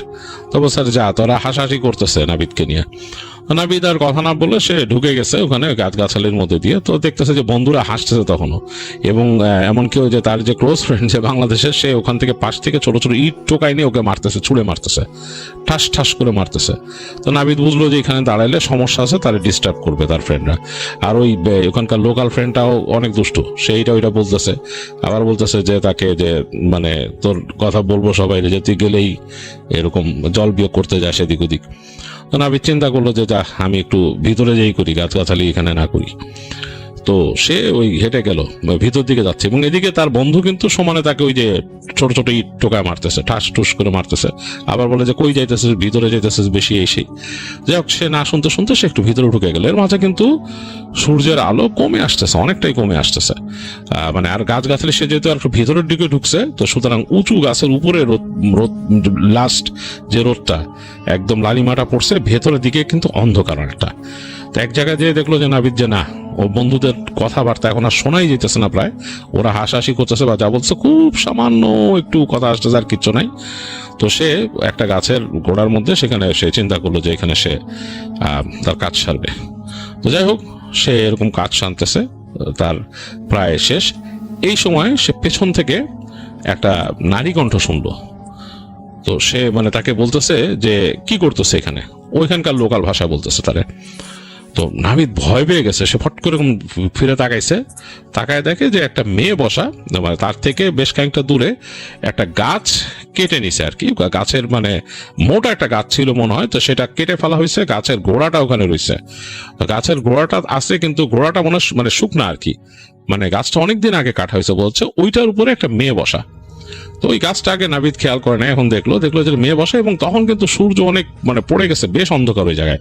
এর মধ্যে সে দেখতেছে মেয়েটার গায়ের রং ডার্ক এবং বেশ ঠান্ডার মধ্যে। নাবিদ কিন্তু জ্যাকেট পরা এবং প্যান্ট, তার জিন্সের প্যান্ট পরা। এসে মেয়েটা দেখতেছে যে নর্মাল একটা কাপড়, ওখানকার খুব বেশি ঠান্ডা মানার মতো না, ওখানে বসে আছে এরকম। তো নাবিদ তাকে বলে যে মানে তোমার কি লজ্জা শরম নাই, তুমি আমার দিকে এরকম তাকাই করতেছো, আমি এখানে জল বিয়োগ করতে আসছি। তো মেয়েটা দেখতে হাসতেছে তাকে দেখে, তো এসে তাকে বলে কি এদিকে আসো, তোমার একটা জিনিস দেখাই, বলে মেয়েটা এরকম হাত দিয়ে তাকে ডাক দেয়। তো নাবিদ খুব অবাক হয় যে তার কাছে মনে হয় যে সে কাইন্ড অফ মানে বাউন্ড হয়ে যায় মেয়েটার এই ডাকে, সে হাঁটা দেয় পেছনে পেছনে, যেখানে তার মানে মানা করার কথা বা সে একটু অবাক হয়ে যাওয়ার কথা যে এখানে মেয়ে এরকম শীতের সময় ভাবে দাঁড়ায় আছে, এটা কেমন কথা। তো এটা চিন্তা করতে করতে সে ওই মেয়েটার পিছে পিছে হাঁটা দিছে। তো মেয়েটা হাঁটতেছে, তো নাবিদ তাকে জিজ্ঞেস করতেছে এখান থেকে তাদের ভাষায়, মানে ওইখানকার লোকাল ভাষায়, তুমি কে, কোথায় থাকো, তোমার বাসা কোথায়, হ্যাঁ তুমি আমাকে কোথায় নিয়ে যাচ্ছ, এরকম জিজ্ঞেস করতেছে সে। আর মেয়েটা বলতেছে আও না, তাহলে শুধু বলতেছে আসো আসো এখানে আসো বলে ডাকতেছে এরকম। তো সে যাচ্ছে মেয়েটার পিছনে পিছনে, এবং সে কিন্তু তার বন্ধুদের কথা প্রায় তার মাথায় নাই আর। আর এর মধ্যে অন্ধকার হয়ে গেছে, শুধু মানে একেবারে যে ডার্ক হওয়ার আগে যে একটা আবছা ভাব থাকে চারিপাশে, সেরকম একটা ভাব। এবং যেখানে এখন নাবিদ ঢুকছে সেখানে হচ্ছে গাছের মেজ, মানে অসংখ্য গাছ, এরকম বড় বড় গাছ, বড় বড় গাছ, মনে হচ্ছে যে একটু ফাঁক রেখে রেখে রেখে রেখে গাছগুলা হয়েছে আশেপাশে। আর তেমন কিছু দেখার মতো নাই, একটা মেজের মতো, হারায় যাওয়ার মতো জিনিসটা, এরকম একটা মেজ। এবং সেখানে সে দেখতেছে মেয়েটা যাচ্ছে গাছের মধ্যে মধ্যে দিয়ে, তো সেও মেয়েটাকে ফলো করে করে যাচ্ছে। এবং একটা সময় নাবিদের মনে হয়েছে যে নাবিদ পুরো জিনিসটা হারায় ফেলছে, যে তার এটা ছিল নাবিদের ভাষ্য, সে যেটা রিঙ্কুকে শেয়ার করছে, যে তার কাছে মনে হয়েছে যে তার কাজ একটাই, এই মেয়েটাকে ফলো করে যাওয়া। আর তার কাছে মনে হচ্ছে যে এই মেয়েটা অত্যন্ত রূপবতী, এবং মেয়েটা তাকে ডাকতেছে, তাকে যেতেই হবে মেয়েটার পিছে। মেয়েটা তাকে ডাকতেছে এবং একটু পরপর মেয়েটা ঘুরে তাকাচ্ছে, হাসতেছে এবং তাকে ডাকতেছে। এবং এই অন্ধকারের মধ্যেও সে দেখতেছে যে মেয়েটার চুল দুই পাশ থেকে এরকম ছাড়া, এবং চেহারাটার সে একটা মানে বুঝতে পারতেছে, চেহারাটা ছাঁচ বুঝতে পারতেছে। তো অসামান্য সুন্দরী মনে হচ্ছে তার কাছে। যাই হোক, তাকে ডাকতে ডাকতে নিয়ে যাচ্ছে, নাবিদও হাঁটতেছে, তার কিছু খেয়াল নাই। তো একটা জায়গায় যে দেখলো যে মেয়েটা দাঁড়ায় গেল, দাঁড়ায় যে হাসতেছে, হাসতেছে, তাকে আবার ডাকলো হাত দিয়ে।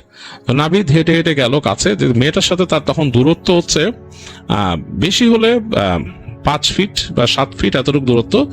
সে সুন্দর একটা ঘ্রাণ পাচ্ছে, মনে হচ্ছে যে এই ঘ্রাণটা যে কোনো গাছের মানে বাকল থেকে আসে, এরকম একটা ঘ্রাণ, একটা ঘ্রাণ তার নাকে আসতেছে, মানে একেবারে খুব অন্যরকম লাগতেছে নাবিদের কাছে।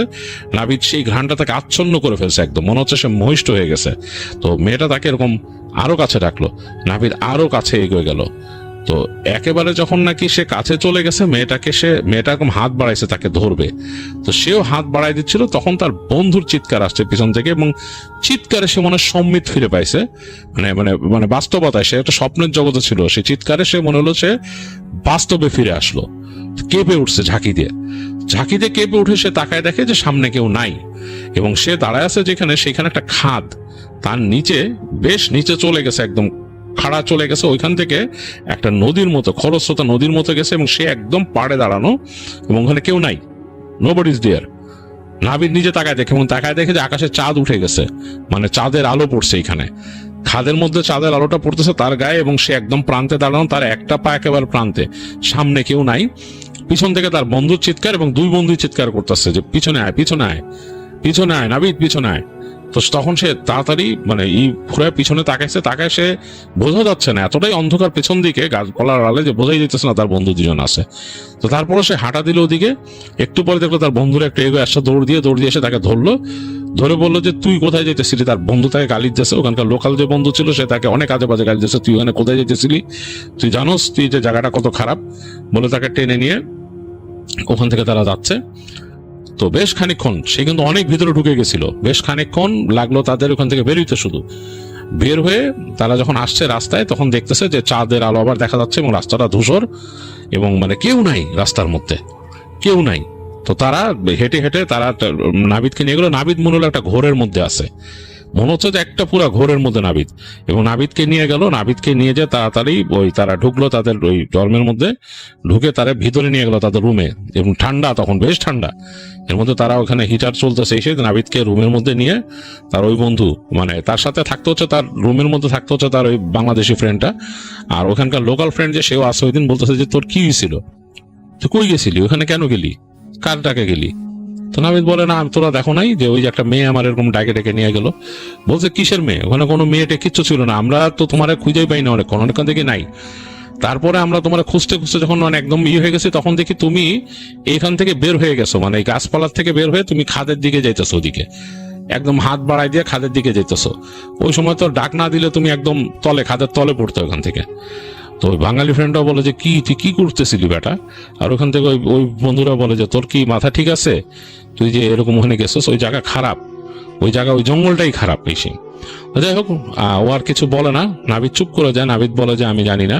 তো যাই হোক, রাতের বেলা নাবিদকে তারা বলে মানে এরকম আর যাইস না ওদিকে, এই সেই এনতেন, আর তারা ঘুমায়, বলে ভয় পাইস নাই, সেই বলে উঠলে ঘুমায় যায়। মানে রাতের বেলা নাবিদের ফ্রেন্ডও ঘুমায়, নাবিদ ঘুমায়, আর ওই ফ্রেন্ড চলে যায় তার মতো আরেক ফ্রেন্ড যেটা আছে। তো রাতে ঘুমাইছে নাবিদ আর নাবিদের ফ্রেন্ড রুমের মধ্যে, দুইজনের দুইটা বেড দুই পাশে, এবং তাদের দরজাটা এই সাইডে, এবং দরজা দিয়ে বেরোলে এখানে একটা করিডোর, আর রুমের মধ্যে হিটার চলতেছে, বেশ ঠান্ডা। তো নাবিদ কিন্তু ঘুমাই গেছিল, তার জানি কেমন জানি একটা চোখের মধ্যে একটা ঘুম ঘুম ভাব সারাক্ষণ লেগে আছে, কারণ ওখান থেকে আসার পর থেকে। তো সে ঘুমাই গেছিল। নিশি রাত হয়েছে যখন, তখন কিন্তু সে জানে না কয়টা বাজে, মানে অনেক রাত হয়ে গেছে। তখন তার হঠাৎ করে তার ঘুমটা ভেঙে যায়, এবং ঘুম ভাঙে যে সে কোয়াইট অ্যাওয়েক, মানে মনে হচ্ছে খুব এনার্জাইজড, এবং তার মনে হয় যে তার দরজার কাছে কোনো একটা সাউন্ড হলো রুমের দরজায়। তো সে ভালো মতো তাকায় দেখে সারা রুম অন্ধকার, আর রুমের পাশে যে জানালা আছে জানালাটার মধ্যে চাঁদের আলো পড়ছে, এবং তাদের ওখানে পর্দার ফাঁক দিয়ে চাঁদের আলো হালকা করে রুমের মধ্যে ঢুকছে। এই স্বল্প আলো আধারিতে সে দেখে তাদের রুমের যে দরজাটা খট করে খুলে গেল, এরকম করে খুলে গেল, এবং রুমের পাশে কিন্তু করিডোর, করিডোর দিয়ে ঠান্ডা বাতাস এসে রুমে ঢুকলো। মানে যে রুমের মধ্যে যে হিটারটা চলছে, রুম হিটার, ওইটার বাতাসটা বের হয়ে যাচ্ছে, মনে হচ্ছে ঠান্ডা বাতাস একদম ফ্রোজেন বাতাসের মধ্যে ঢুকতেছে ঘরের মধ্যে। তো সে তাকায় আছে ওদিক দিয়ে, দরজা খুললো, এরকমই করতেছে। তারপর সে দেখলো সে দরজার থেকে একটু দূরে একটা অবয়ব দাঁড়ায় আছে, এবং অবয়বটা দেখে নাবিদ স্পষ্ট বুঝতে পারলো যে এইটা সেই মেয়েটা যে তাকে ডাকছিল এখানে, এবং তাকে দেখে বললো যে তুমি চলে গেলা কেন, তুমি এদিকে তোমার বন্ধুদেরকে নিয়ে আসলা, ওখান থেকে বলতেছে তার লোকাল ভাষা, ওইখানে বন্ধুদেরকে নিয়ে আসলা, তুমি আমাকে রেখে চলে গেলা ওখান থেকে, আমি তো তোমার বন্ধুদের দেখে সরে গেছি এখানে, আসো আমার সাথে। নাবিদকে আবার ডাকে, এবং নাবিদ আবার সেই সম্মোহিতের মতো এখান থেকে উঠে, বিছনার থেকে উঠে হেঁটে বের হয়ে যায়।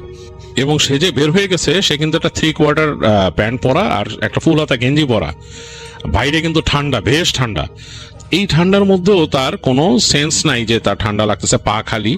সে হেঁটে ওই করিডোর ধরে হেঁটে যাচ্ছে সামনে, এবং সে দেখতেছে তার থেকে, মানে এটা তার স্টেটমেন্ট পরবর্তীতে, যে তার সামনে তার থেকে 5-7 ফিট দূর দিয়ে মেয়েটা হেঁটে যাচ্ছে, এবং সে পুরো দেখতে পাচ্ছে মেয়েটা একই রকম ড্রেস পরা। সে তখন মানে ওখান থেকে সে তার বর্ণনা অনুযায়ী যে মেয়েটা মনে হচ্ছে অনেক পুরনো আমলের কোনো ড্রেস পরা, যেটা নাকি বর্তমানের মেয়েরা পরে না এরকম। এবং মেয়েটার গায়ের রং ডার্ক, বেশ ডার্ক, চুলগুলো লম্বা লম্বা ছেড়ে দেওয়া। মেয়েটা হেঁটে হেঁটে যাচ্ছে তার সামনে 5-7 ফিট দূরে, এবং সে পেছনে পেছনে হেঁটে যাচ্ছে, এবং মেয়েটা সুন্দর সিঁড়ি দিয়ে নেমে গেল। নাবিদও ওখান থেকে সিঁড়ি দিয়ে নেমে গেল তার পেছনে পেছনে, এবং নেমে মেয়েটা সোজা তাকে নিয়ে গেল পেছনের দরজার দিকে, ওই যে সেই যে পেছনের রাস্তাটা, সেই রাস্তার দিকে।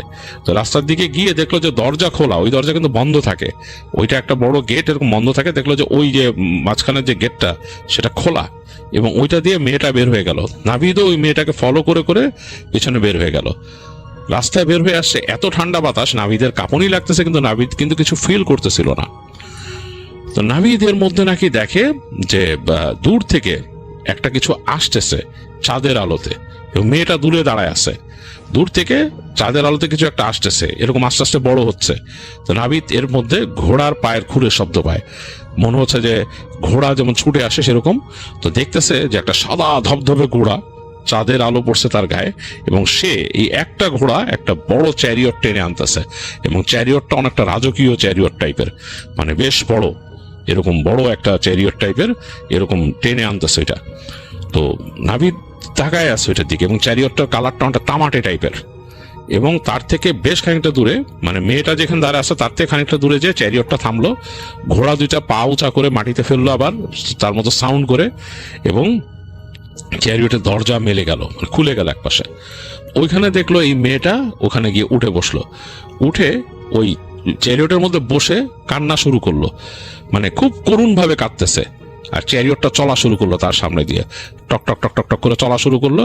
চলতে চলতে একদম তার দৃষ্টিগোচর, মানে দৃষ্টিসীমার বাইরে যাওয়ার আগেই দেখলো যে একবারে খাদ থেকে পুরা লাফ দিল ঘোড়াটা, পুরা চ্যারিয়ট সহ নিচে চলে গেল, এবং ভয়ঙ্কর রকমের শব্দ হলো। নাবিদ পুরো জিনিসটা দেখে ভয়ে কেঁপে উঠলো থরথর করে, এবং এই সময় যখন এই চ্যারিয়টটা ভেঙে গেছে তখন তার মানে সম্বিত ফিরে পাইলো সে।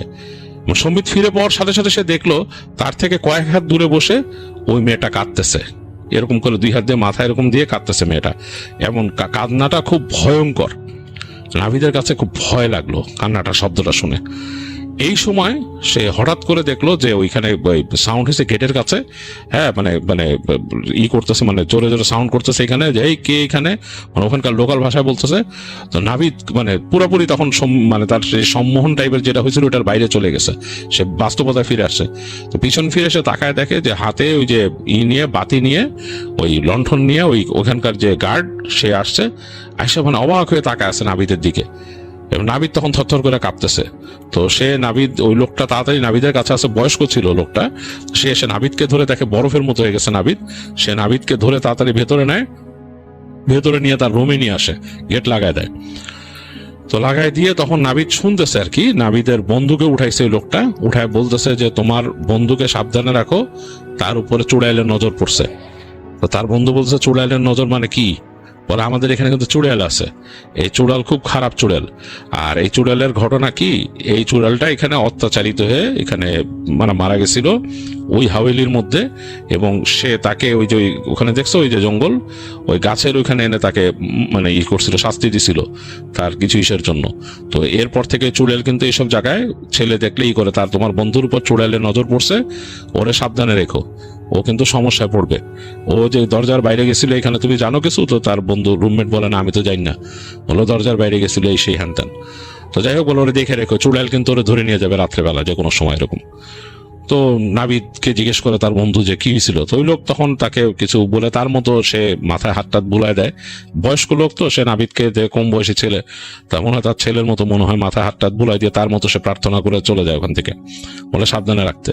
নাভিদের বন্ধু বলে যে তুই কই গেছিলি? তখন নাভিদ বলে যে আমার যতটুকু মনে মনে পড়ে সবকিছু ভাষা ভাষা লাগে, বাট আমি এরকম এরকম দেখছি, এরকম এরকম গেছি। তো বন্ধুরা বলে দোস্ত তাহলে তো সুবিধার না, তোর তো আসলে কিছু একটা হয়েছে। এবং নাভিদ বলে যে হ্যাঁ আমার আসলে ভয় লাগতেছে এখন। তো রাতের বেলা নাভিদ ঠিক মতো ঘুমাইতে পারে না, সে জাগনা থাকে, এবং এরপর প্রতি রাতেই নাকি নাভিদের রুমের মধ্যে এরকম নক করতে, এবং নাভিদের বন্ধুও পরে শোনা শুরু করছে এই নক। তো এরকম যখন কয়েকদিন হয়েছে তখন নাভিদের বাবা মাকে তার বন্ধু বলছে দেশে ফোন করে যে ওর তো এরকম এরকম অবস্থা, ওরে দেশে নেন আন্টি, ও এখানে কিন্তু সমস্যায় পড়বে। তো নাভিদের বাবা মা নাকি তখন ডিসাইড করে নাভিদকে দেশে আনবে, এবং নাভিদকে দেশে আনার ব্যবস্থা করে। তো যাই হোক, নাভিদকে দেশে নিয়ে আসে। তো দেশে আনার পর নাভিদ আসলে ওই জিনিসটা ওইভাবে হয় নাই, বাট তার ছাদের মধ্যে সে এরকম শব্দ পাইতো, তার ছাদের মধ্যে কেউ নুপুর পরে হাঁটতেছে ইত্যাদি ইত্যাদি। তো তখন তার বাবা মা তাকে একটা বড় আলেমের কাছে নিয়ে যায় বাংলাদেশে, এবং সেখানে নিয়ে তাকে ঝাড়ায় দোয়া করায়, এবং সেই আলেম বলেন যে আলেম মানে একজন হুজুর আর কি, যিনি ছিলেন ওখানে। তো তিনি বলেন যে ছেলেটাকে ওইখানে হয়তো কোনো খারাপ জিন ছিল, ফিমেল জিন, অনেক বছর ধরে ওইখানে আছে, এবং সে হয়তো ওখানে গেছিল এবং তাকে এমন একটা সময় তাকে দেখছে বা তার উপর নজর দিয়েছিল যেটা মানে সে তো মানে সময় না, আর প্রকৃতির মধ্যে সম্ভবত ওর কাছে জিজ্ঞেস করছে সবকিছু। নাভিদ তখন বলছে যে এরকম এরকম হয়েছিল।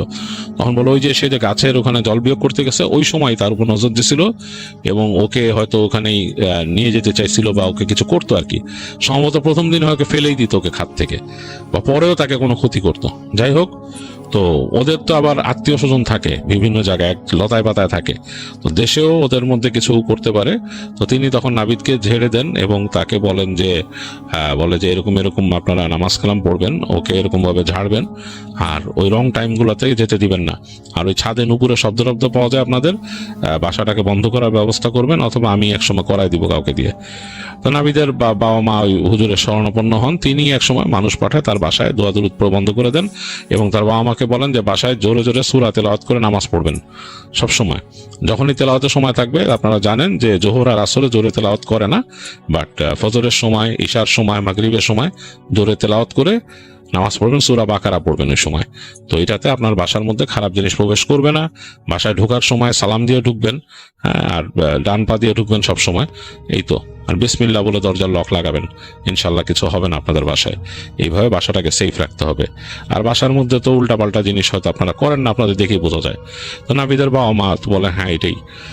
তো এরপর থেকে ওইভাবে পালন করছে এবং নাবিদ এরপরে পড়াশোনা বাকিটা কমপ্লিট করে দেশেই, তার বাবা মা আর ওখানে রাখে নাই তাকে, এখানেই শেষ করছে বাংলাদেশে পড়াশোনা শেষ করে তারপর সে তার বাবার ব্যবসায় জয়েন করে, সেখানে সে ভালোই আছে, ভালোই এখন তার জীবন চলছে। তো এই ছিল নাবিদের ঘটনা। আর আপনারা আমাদের সাথে থাকবেন, ঘটনা পাঠিয়ে আমাদেরকে সঙ্গ দেবেন, আমাদের চ্যানেলটি সাবস্ক্রাইব করবেন, লাইক দেবেন, শেয়ার করে দেবেন। তাহলে বিদায় নিয়ে নিচ্ছি আজকের মতো। আল্লাহ হাফেজ, টাটা।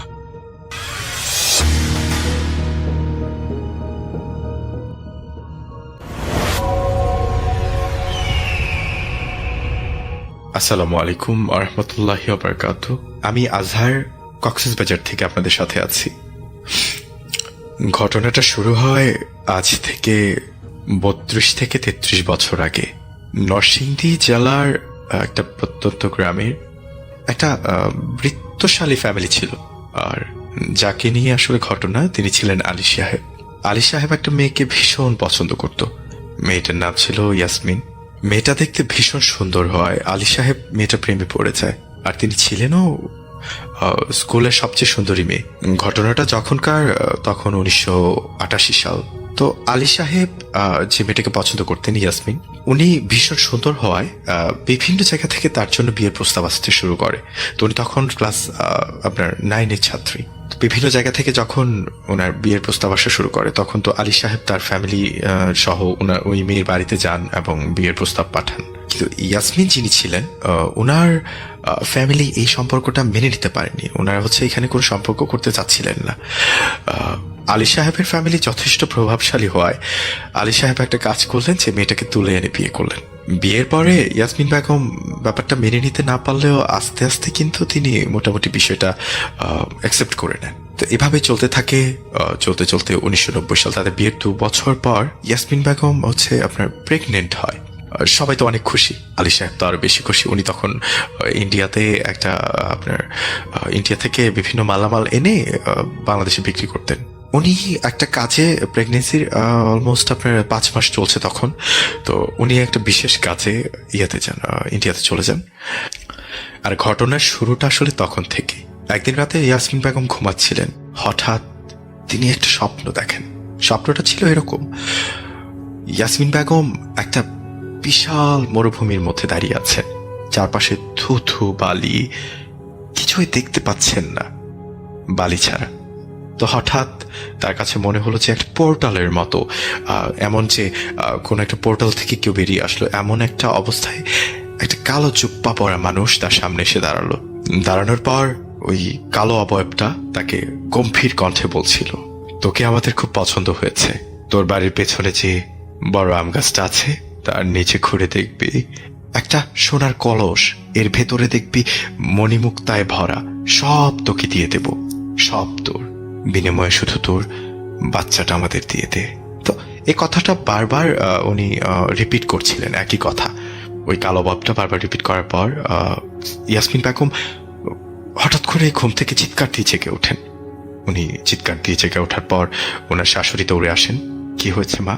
তো উনি খুলে বললেন যে মা, আমি তো এরকম বাজে একটা স্বপ্ন দেখেছি, এমন দেখেছি।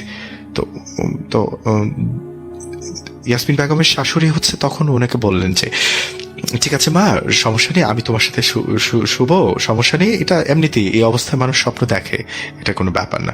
তুমি দরুদ পড়ো এবং কিছু সূরা পড়ে দেন ঘুমিয়ে থাকো। তো এভাবেই ওই রাতটা চলে যায়। ইয়াসমিন বেগম আর ওই রাতে ঘুমাতে পারে নাই, একদমই ঘুমাতে পারেনি সে। পরদিন তার স্বামী আলী সাহেব ব্যাক করেন ইন্ডিয়া থেকে। ব্যাক করার পর উনি সবকিছু খুলে বলেন যে আমি এরকম বাজে একটা স্বপ্ন দেখেছি। আলী সাহেব ব্যাপারটা খুব একটা গুরুত্ব দেন না। ঠিক ওই রাতেই ইয়াসমিন বেগমের চোখটা খালি লেগে আসছে, ঘুম একটা ভাইবস তার মধ্যে চলে আসছে, যে আধো ঘুম আধো জাগরণ, এমন একটা অবস্থায়। তো ওই মুহূর্তে চোখটা লাগতে সে দেখছে সে মরুভূমিতে দাঁড়িয়ে আছে, এবং এবার একজন নয়, 3জন কালো জুব্বা পরা লোক ওখান থেকে বেরিয়ে আসলো। আসার পরে তাকে বলছে যে তুই এসব কেন বললি, তোকে আমরা ছাড়বো না। তুই যদি আমাদের দাবি মেনে নিস, তুই যদি আমরা যা বলেছি তা করিস, তাহলে তুই তুই সব পাবি, আর যদি না শুনিস তবুও তোর বাচ্চা আমরা নিয়েই যাব, তোর বাচ্চা আমাদের দিয়েই দিতে হবে। তো এই কথা শোনার পর তিনি আবারও চিৎকার করে ঘুম থেকে উঠে পড়েন। ঘুম থেকে ওঠার পর ওনার স্বামী তো ওনার সাথেই ছিল। তো আলী সাহেব হচ্ছে হুড়মুড়িয়ে জেগে ওঠেন এবং তাকে জিজ্ঞেস করতে থাকেন যে কি হয়েছে, কি হয়েছে। ওই মুহূর্তে ইয়াসমিন বেগম প্রচন্ড কাঁপছিল, কাঁপতে কাঁপতে হচ্ছে উনি বলছিল যে আমি আবারও সেই স্বপ্ন দেখেছি, একই স্বপ্ন, কিন্তু এবার একজন নয়, এবার 3 জন ছিল। উনি ভয়ে খুব বেশি কথা বলতে পারছেন না, উনি কাঁপছেন তখনও। তো আলী সাহেব ব্যাপারটা একটু গুরুত্ব সহকারে মাথায় নেন। পরদিন সকালে উনি হুজুরের কাছে যান, এলাকারই একজন গ্রাম্য হুজুর, মসজিদের ইমামের কাছে যান এবং ওনার কাছে যাওয়ার পর হুজুরকে ব্যাপারগুলো খুলে বলেন। খুলে বলার পর হুজুর পানি পড়া দিয়ে দেন এবং হচ্ছে আপনার একটা তাবিজ দিয়ে দেন যে এই তাবিজটা হচ্ছে আপনার সাথে আপনার স্ত্রীকে বেঁধে দেবেন। এবং হুজুর বিশেষ করে বলে দেন যে উনি যেন রাতের বেলা বাড়ির থেকে বের না হয়, সন্ধ্যার পর যেন কোনোভাবেই বাসা থেকে বের না হন, আর এই তাবিজটা কোনোভাবেই হাত থেকে খোলা যাবে না। তো আলী সাহেব বাসায় গিয়ে স্ত্রীকে হচ্ছে ওযু করে আসতে বলেন এবং নামাজ পড়ে দেন এটা বেঁধে দেন হাতে। আর ওই দিন থেকে উনি এই স্বপ্নটা দেখেন না বেশ কিছুদিন। আবারও আলী সাহেবের বিশেষ একটা কাজে ইন্ডিয়াতে যেতে হয়। ইন্ডিয়াতে যাওয়ার পর ওই দিন ছিল হচ্ছে ভীষণ, আকাশটা ভীষণ খারাপ ছিল, আপনার বৃষ্টি হবে, ঝড় হবে এমন একটা অবস্থা। তো ঘরে কেরোসিন ছিল না। ইয়াসমিন বেগমের শাশুড়িও তখন বাসায় ছিল না, বাড়িতে তেমন কেউ না থাকায় আলী সাহেবের ছোট 2টা ভাই ছিল, ওরা আছে কোথায় গিয়েছে ইয়াসমিন বেগম ডেকেও তাদের পাচ্ছে না।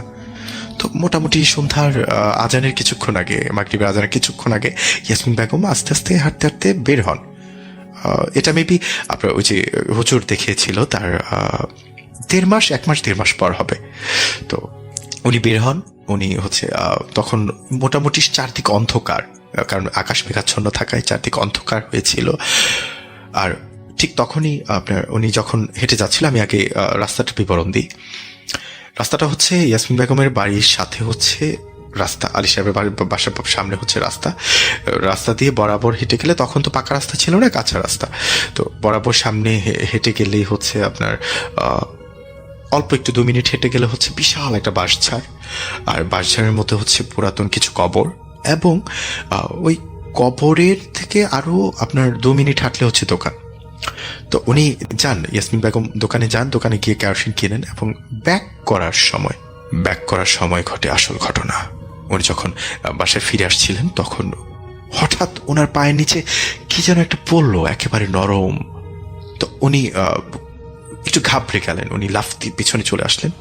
লাফতি পিছনে আসার পর উনি যখন নিচের দিকে তাকান, নিচের দিকে তাকিয়ে দেখেন একটা মানে আকাশ বিদ্যুৎ চমকাচ্ছিল তখন, ওই মুহূর্তে আকাশে বিদ্যুৎ চমকাচ্ছিল। তো বিদ্যুতের আবছা আলোয়, বাঁশঝাড়ের মধ্যে তো অন্ধকার থাকে, তো ওইখানে আবছা আলোয় উনি দেখতে পান একটা নবজাতক শিশু ওনার পায়ের চাপে হচ্ছে একেবারে মানে বিধ্বংসী একটা অবস্থা, মানে যেটা আমি বর্ণনা করতে পারছি না। একদম ওর চোখ বের হয়ে গেছে, মানে চ্যাপটা হয়ে গেছে এমন কিছু একটা। এটা দেখার পর তিনি চিৎকার করে অজ্ঞান হয়েছে ওই জায়গাতেই। তো ওনার চিৎকার শুনে দোকান থেকে অনেকেই দৌড়ে আসেন, দৌড়ে এসে তারপর হচ্ছে দেখেন যে উনি অজ্ঞান হয়ে গেছেন এবং ওনাকে ধরে বাসায় নিয়ে আসা হয়। তো ওই দিন রাতে হচ্ছে ওনার ভীষণ রকম আপনার রক্তক্ষরণ শুরু হয়। তো এভাবে এই রক্তক্ষরণ হতে হতে একটা সময় হচ্ছে ওনার মিসক্যারেজ হয়ে যায়। আসলে ব্যাপারটা অনেক কষ্টের ছিল তাদের জন্যে, ব্যাপারটা আসলে সত্যি তাদের জন্য ভীষণ কষ্টের ছিলেন। আলী সাহেব তো খুব কষ্ট পেয়েছেন এবং মানে তার ফ্যামিলি সবাই ভীষণ মন খারাপ হয়ে যায় সবার। তাও ইয়াসমিন বেগমকে সবাই অনেকটা সান্ত্বনা দেন, সান্ত্বনা দিয়ে বোঝানোর চেষ্টা করেন এবং বোঝান। তো আস্তে আস্তে ব্যাপারগুলো ঠিক হতে থাকে, কিন্তু আর একটা সমস্যা শুরু হয় তার কিছুদিন পর থেকে। ইয়াসমিন বেগম বোঝেনি তো গ্রামের অবস্থাটা যেরকম হয় আর কি, প্রত্যন্ত গ্রাম অঞ্চল, তো সেক্ষেত্রে ওনাকে মানুষ বাঞ্ছা ডাকা শুরু করে। 1 বছর, 2 বছর, 3 বছর, 4 বছর কেটে যায়, কিন্তু তার কোনো সন্তান হচ্ছিল না। তো সবাই ওকে বাঞ্ছা, এটা সেটা বিভিন্নভাবে তাকে অপমান অপদস্থ করত। আলী সাহেব সব দেখে শুনেও হচ্ছে উনি কিছু বলতে পারতেন না, কি বলবেন। ওনার ফ্যামিলি থেকে ওনাকে আবারও বিয়ে করার জন্য চাপ দেওয়া হয়, কিন্তু আলী সাহেব কখনোই ইয়াসমিন বেগমকে ছাড়তে চান নাই, উনি ছাড়তে চান না। ওই দিনই হচ্ছে আপনার কিছুদিন পরে আর কি একটা হুজুর বলা যায় না, পাগল টাইপের একটা মানুষ আসে ওনাকে, তবে খুব পরিষ্কার পরিচ্ছন্ন। তো উনি হচ্ছে পাগল টাইপের একটা মানুষ, কিন্তু খুবই পরিষ্কার পরিচ্ছন্ন। উনি বাসা ইয়াসমিন বেগমের এখানে এসে বলছেন যে মাগো, আমি অনেকদিন ধরে ভালো করে খাই না, আমাকে খেতে দিবি? তো ইয়াসমিন বেগম ঘরের ভিতর ঢুকে দেখেন যে আসলে শুধু একজনেরই খাবার আছে, আর কারো মানে একজন যদি ওনাকে যদি খাবারটা দিয়ে দেয় তাহলে উনি খেতে পারবেন না। তো উনি ভাবলেন যে থাক, ব্যাপার না, আমি হচ্ছে একটা বেলা না হয় না খেয়ে থাকবো। তো উনি ওই পাগলটাকে খাওয়ান, মানে ওই খাবার দেন, এবং পাগলটা খুব আয়েশ করে খাওয়া দাওয়া শেষ করে বলতেছে, মা, মানে পাগলটা বলছিল ইয়াসমিন বেগমকে যে মা, তোর অনেক কষ্ট না, আচ্ছা তুই একটা কাজ করবি, আমি একটা দোয়া বলে গেলাম। উনি একটা দোয়া বলেন যে তুই এই দোয়াটা আজ থেকে পড়া শুরু করবি, তুই 5 ওয়াক্ত নামাজ পড়ে এটা প্রত্যেক দিন পড়বি, এবং এটা তুই 1,24,000 বার পড়বি। তো কথাটা শুনে মানে ইয়াসমিন বেগম, মানে ওনাকে দেখে খুব ভালো লাগে আসলে। ইয়াসমিন বেগমের লোকটা খুব পরিষ্কার পরিচ্ছন্ন, খুব গুছিয়ে কথা বলেন, কেমন যেন একটা সুঘ্রাণ আসছে তার শরীর থেকে, মানে উনি ইয়াসমিন বেগমও কেন যেন কথাটা মেনে নেন। তো উনি দোয়াটা হচ্ছে লিখে রাখেন এবং এটা দোয়াটা পড়তে থাকেন। এভাবেই প্রত্যেক দিন আপনার উনি ওই লোকটা যাওয়ার পর হচ্ছে এভাবেই পড়তে থাকেন। উনি দৈনিক নামাজের পর এভাবে পড়তে শুরু করেন। তো যখন 2 মাস কাটে, 2 মাস কাটার পর হচ্ছে সবাই জানতে পারে যে হচ্ছে ইয়াসমিন বেগম তিনি আবারও প্রেগনেন্ট। এই কথা শুনে আলী সাহেব খুশি হন, সবাই অনেক বেশি খুশি হন, মানে সবাই অনেক খুশি হয়ে যান। আর সবচেয়ে বেশি খুশি হন হচ্ছে আলী সাহেব, যে যাক, এবার আমিও বাবা হব, মানে উনি বাবা হবার একটা শক্ত সবারই থাকে, তাই না? এভাবে চলতে থাকে এবং ইয়াসমিন বেগম ওই দোয়াটা পড়তে থাকেন, 5 ওয়াক্ত নামাজ পড়তে থাকেন। ওনার প্রেগনেন্সি যখন আবারও 5 মাস 5.5 মাস হবে, তিনি আবার স্বপ্নে সে একই জায়গায় সেই বালুর চর, সে মানুষ, সে কালো চুপ্পা পড়া মানুষগুলোকে দেখতে পান, এবং তারা একই কথা বলছে যে তোর ওই সন্তানটাকে তো নিয়ে গেছি, তোর ওই সন্তানটা নিয়ে গেছি, এবার এটাকেও দিয়ে দে, এই যা ধন সম্পত্তি আছে সব তোর, এই স্বর্ণমুদ্রা সব তোর, এই স্বর্ণের কলস তোর। তো ইয়াসিন বেগম ঘুমের মধ্যে কান্নাকাটি শুরু করেন এবং হচ্ছে ওই স্বপ্নের মধ্যে ওদেরকে মানে কান্নাকাটি করে ওদের পায়ে পড়েছেন যে আপনারা আমাকে আর কষ্ট দিয়েন না, আমি আমার এই সন্তানটাকে হারালে মরে যাব। তো ওরা বলছে, না, তুই যত কিছু বলিস এই সন্তানটা আমাকে দিয়ে দিতে হবে। তো ইয়াসমিন বেগম খুব কান্না করছেন। তো আলী সাহেব দেখতে পাচ্ছেন যে ইয়াসমিন বেগম ঘুমের মধ্যে প্রচন্ড কান্নাকাটি করছেন। আলী সাহেব ইয়াসমিন বেগমকে ধরে ধাক্কা দেন, আস্তে করে যখন তাকে ধাক্কা দেন তখন ইয়াসমিন বেগম লাফ দিয়ে উঠে পড়েন এবং ওনার স্বামীকে জড়িয়ে ধরে ভীষণ কান্নাকাটি করতে থাকেন, খুব কান্নাকাটি করছিলেন। তখন হচ্ছে আলী সাহেব বলেন, কি হয়েছে তোমার? তখন ইয়াসমিন বেগম আবারও সবকিছু খুলে বলেন। এবার তো আলী সাহেব ভীষণ ভয় পেয়ে যান। এক সময়ে ওনারা বড় একজন হুজুরের কাছে যান, বড় একজন মৌলানা হুজুরের কাছে যান, আমি নামটা নাই বললাম। তো ওখানে যাওয়ার পর হচ্ছে ইয়াসমিন বেগমকে নিয়ে যান ওই হুজুরের কাছে এবং উনি ঝাড়ফুঁক করে দেন এবং বলেন যে ওর ওপরে অনেক আগে থেকে বদজিনদের নজর ছিল, বদজিনরা ওকে পছন্দ করতো, কিন্তু বিয়ের পর ওর কাছে অনেকদিন আসে নাই, কিন্তু এখন তারা বিভিন্ন ভাবে তাকে সমস্যা করছে এবং তারা চায় না যে তার কোন সন্তান হোক। যাই হোক, এভাবেই চলতে থাকে। আর হচ্ছে আপনার ওই হুজুর, যিনি বড় হুজুর, উনি বলেন যে আমি তাবিজ দিচ্ছি, আর হচ্ছে আমি আসবো, আমি এসে তোমাদের বাড়ি হচ্ছে বন্ধ করে দিয়ে যাব। তো ঠিক আছে, সবকিছু ঠিকঠাক চলতে থাকে এবং ইয়াসমিন বেগমও ওই স্বপ্নগুলো দেখেন না। এর 2 দিন পর হুজুর এসে বাড়ি বন্ধ করে দিয়েছেন। তো ইয়াসমিন বেগম কিন্তু সে রিচুয়ালটা করছিল। রিচুয়াল মিনস ওই যে দোয়াটা একজন পাগল দিয়ে গিয়েছিলেন, ওইটা পড়ছিলেন। তো এভাবে পড়তে পড়তে যেদিন হচ্ছে আপনার 1,24,000 বার এটা পড়া শেষ হয়, দিনটা ছিল 1996 সালের 10 ফেব্রুয়ারি। ঠিক সেদিন দুপুর থেকেই তার ইয়াসমিন বেগমের হচ্ছে আপনার প্রসব বেদনা শুরু হয়। তো প্রসব বেদনা শুরু হওয়ার পর ওই দিন রাতের বেলা হচ্ছে তার একটা ছেলে জন্মগ্রহণ করে, তার সন্তান পৃথিবীতে আসেন এবং মানে তারা অনেক বেশি খুশি হয়। কিন্তু ব্যাপারটা ছিল যে ছেলেটা কাঁদতো না, আবার হঠাৎ করে এমন কান্নাকাটি শুরু করতো যে কোনোভাবেই তাকে থামানো যেত না। এই ব্যাপারটা নিয়ে তারা একটু প্রবলেমে ছিল। আস্তে আস্তে দিন কেটে যায়, বাচ্চাটা বড় হতে থাকে, কিন্তু ছেলেটার এই প্রবলেমটা থেকেই যায় যে ছেলেটা হঠাৎ হঠাৎ করে এমন ভাবে কান্না করতো যে কান্না করতে করতে সে একেবারে নীল হয়ে যেত। ছেলেটাকে নিয়ে আবার ওই বড় হুজুরের কাছে যাওয়া হয় কিছুদিন পর। তো যাওয়ার পর বড় হুজুর বলেন যে আসলে ওর উপরেও ওদের নজর আছে, তো ওকেও একটা তাবিজ দিচ্ছি এবং ওর প্রতি একটু খেয়াল রাখবেন। তো এভাবেই দিন কেটে যায়। এবং আসলে সত্যি বলতে ওই ছেলেটার মধ্যে কিছু অলৌকিক শক্তি বলতে পারেন, বা মানে যাই বলেন না কেন, তার মধ্যে একটা অনুভব ক্ষমতা ছিল। সে যখন দিনে দিনে বড় হতে থাকে তখন ও বুঝতে পারে যে ধরেন একটা জায়গায় দিয়ে হেঁটে যাচ্ছে, তো এখানে যদি কোনো অদৃশ্য শক্তি থাকে তখন তার মধ্যে কেমন যেন একটা ফিল হতো, সে বুঝতে পারতো, বা তার সামনে অনেক কিছু আসতো, তার সামনে অনেক কিছু পড়তো, সে অদৃশ্য অনেক কিছু দেখতে পারতো। আসলে এ ছিল ঘটনার শুরু মাত্র। আমি এখনো হয়তো ঘটনা শুরুই করিনি। এই ছেলেটার লাইফে এমন কিছু ঘটনা আছে যা শোনার পর মানুষের শরীর শিহরিত হবে।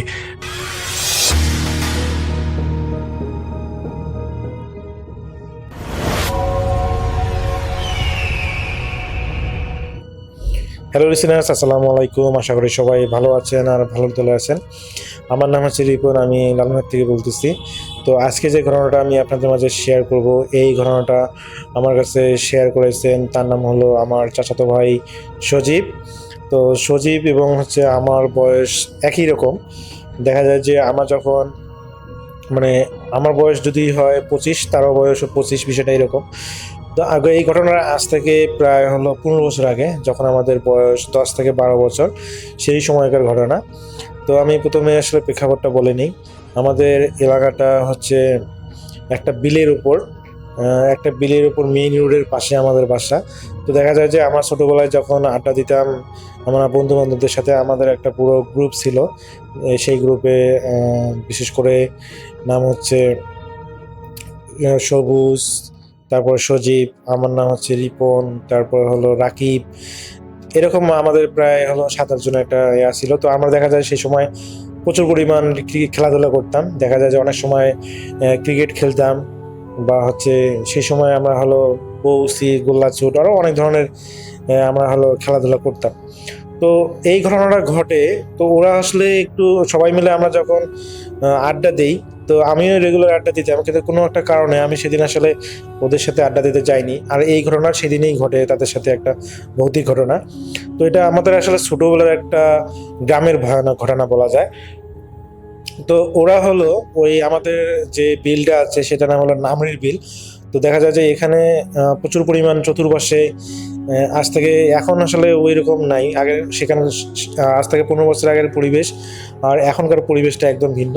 তো 2015 সালে 2015 সালের ওইদিকে, সরি 2005 সাল কি, সরি আমি আসলে এক্স্যাক্টলি বলতে পারতেছি না, 2010-এর ওইদিকে। তো দেখা যায় যে ওই সময়ে ওই নামরি বিলের চতুর সাইডে লেবুর গাছ ছিল, প্রচুর পরিমাণ লেবুর গাছ ছিল। তো দেখা যায় যে অনেক মানুষ এই লেবু নেওয়ার জন্য বা লেবু চুরি করার জন্য আসলে ওই নামরি বিলে যেত এবং আসলে ওই লেবু নিয়ে আসতো। তো ওই নামরি বিলে অনেক আগের থেকেই, আমার ছোটবেলায়, আমি জন্মের আগের থেকেই ওখানে আসলে ওই বিলটা অনেক বড়। তো ওখানে প্রতিবারে মাছ কন্ট্রাক্টে ছাড়া হয়, এবং এখন পর্যন্ত এটা সরকার, যেহেতু সরকারি বিল, তো কন্ট্রাক্টে মাছ ছাড়ে। তো এই বিলে দেখা যায় যে চতুর্পাশে সরকারিভাবেই অনেক লেবুর গাছ, প্রচুর পরিমাণ লেবুর গাছ লাগানো হতো। তো আমরা আসলে ওইদিকে আড্ডা দিতাম ওই লেবুর ছেঁড়ার উদ্দেশ্যে। দেখা যায় যে গরমের দিনে আমরা ওই লেবু নিয়ে এসে শরবত করে খেতাম। তো এরা, এই যে আমার চাচাতো ভাই সজীব এবং তার বন্ধুরা সহ, তারা একদিনও সেই বিলে যায়, এবং বিলে যাওয়ার পর তারা হলো তাদের প্রচন্ড মানে অনেকগুলো লেবু নিয়ে আসে যতটুকু প্রয়োজন। তো লেবু ছিঁড়ে নিয়ে আসার পর তারা কি করে, ওই লবণ এবং মরিচ দিয়ে আসলে সেই লেবুগুলা ঝালাইয়া খায়। তারা আসলে সবগুলো হয়তো খায় না, কিন্তু অনেকগুলো নষ্ট করে, যতটুকু খাওয়া দরকার ততটুকু তারা খায়। তো আসলে এরপরে তারা ওই একটা কথা রাসেল ভাই, ওই বিলের পাশে একটা হলো মন্দির আছে। এবং ওই মন্দিরের সাথে একটা শ্মশানও আছে। তো ওই শ্মশানে তো দেখা যায় যে আমাদের এদিকে যত হিন্দু আছে সমস্ত হিন্দুগুলো সেখানে আসলে ওই বিভিন্ন উৎসব পালন করে। ওই নদীর পাড়ে হলো যে মন্দিরটা আছে সেখানে তারা উৎসব পালন করে। তো ওইখানে দেখা যায় যে ওরা হলো উৎসব পালন করার পর অনেক কিছু ওই মূর্তির সামনে রেখে যায় এবং সেই সাথে তারা হলো অনেকগুলো মূর্তি আবার দেখা যায় যে ওই সামনে যে বিল আছে সেই বিলের মধ্যে আসলে ওই আদা পানিতে আর কি তারা মূর্তিগুলোকে রেখে যায়। তো এরা কি করে ওই লেবু খাওয়ার পরে পরে হলো ওই মূর্তিগুলোকে তারা ভেঙে ফেলে, মানে মজার ছলে হোক বা না বুঝে হোক সেই মূর্তিগুলোকে ভেঙে ফেলার পর তো যেখানে ওই হিন্দুরা আসলে এসে উৎসব পালন করে যে জায়গাটা মন্দিরের সামনে যে জায়গাটা তারা সেখানে আসার পর তো ওরা হলো কি করে ওই যে মানে আমাদের গ্রুপে একজন শয়তান টাইপের একটা বন্ধু আছে, সঙ্গত কারণে তার নামটা আমি বলতেছি না। তো ওই কি করে ওই আসলে ওই মন্দিরের সামনে প্রসাব করে দেয়। তো ও দেখা যায় যে ওই আমার চাচাতো ভাই এবং বাকিরাও আর কি একে একে সবাই প্রসাব করে দেয়। তো রাসেল ভাই এই প্রসাব করে দিয়েই তারা আসলে থেমে থাকেনি, তারা বাড়ি আসার পথে দেখা যায় আমাদের বাসার থেকে ওই বিলটার দূরত্ব প্রায় 1 কিলোমিটার। তো তারা ওই বিলটা এবং আমাদের বাসার মাঝামাঝি জায়গায় আরও একটা ছোট্ট করে একটা মন্দির আছে। টোটাল ওই নদীর হলো ওই বিলটার পাড়ের উপরে একটা হলো মন্দির আছে এবং আমাদের বাড়ির এবং হলো মন্দিরের বিলের মাঝামাঝি জায়গায় একটা ছোট্ট করে মন্দির আছে। তো এটাতে আসলে কম আয়োজন করা হয় কম। তো এরা কি করে ওইখানে প্রসাব করে আসার পর এরা এই মন্দিরে এসে এই মন্দিরের হলো যেটা হলো ওদের কালী দেবতা বলে সেটা কি করে সেটার কল্লাটা ভেঙে দেয়। তো এটা দেওয়ার পর তারা আসলে এই কাজটা খুব চুপিসারি করে, মানে কেউ যাতে দেখে না এইভাবেই তারা করে। তো রাসেল ভাই এটা করার পর তারা বাসায় চলে আসে এবং রাসেল ভাই এখানে ওই অন্যান্য যারা আছে তাদের সাথে কোনো কিছুই হয় না।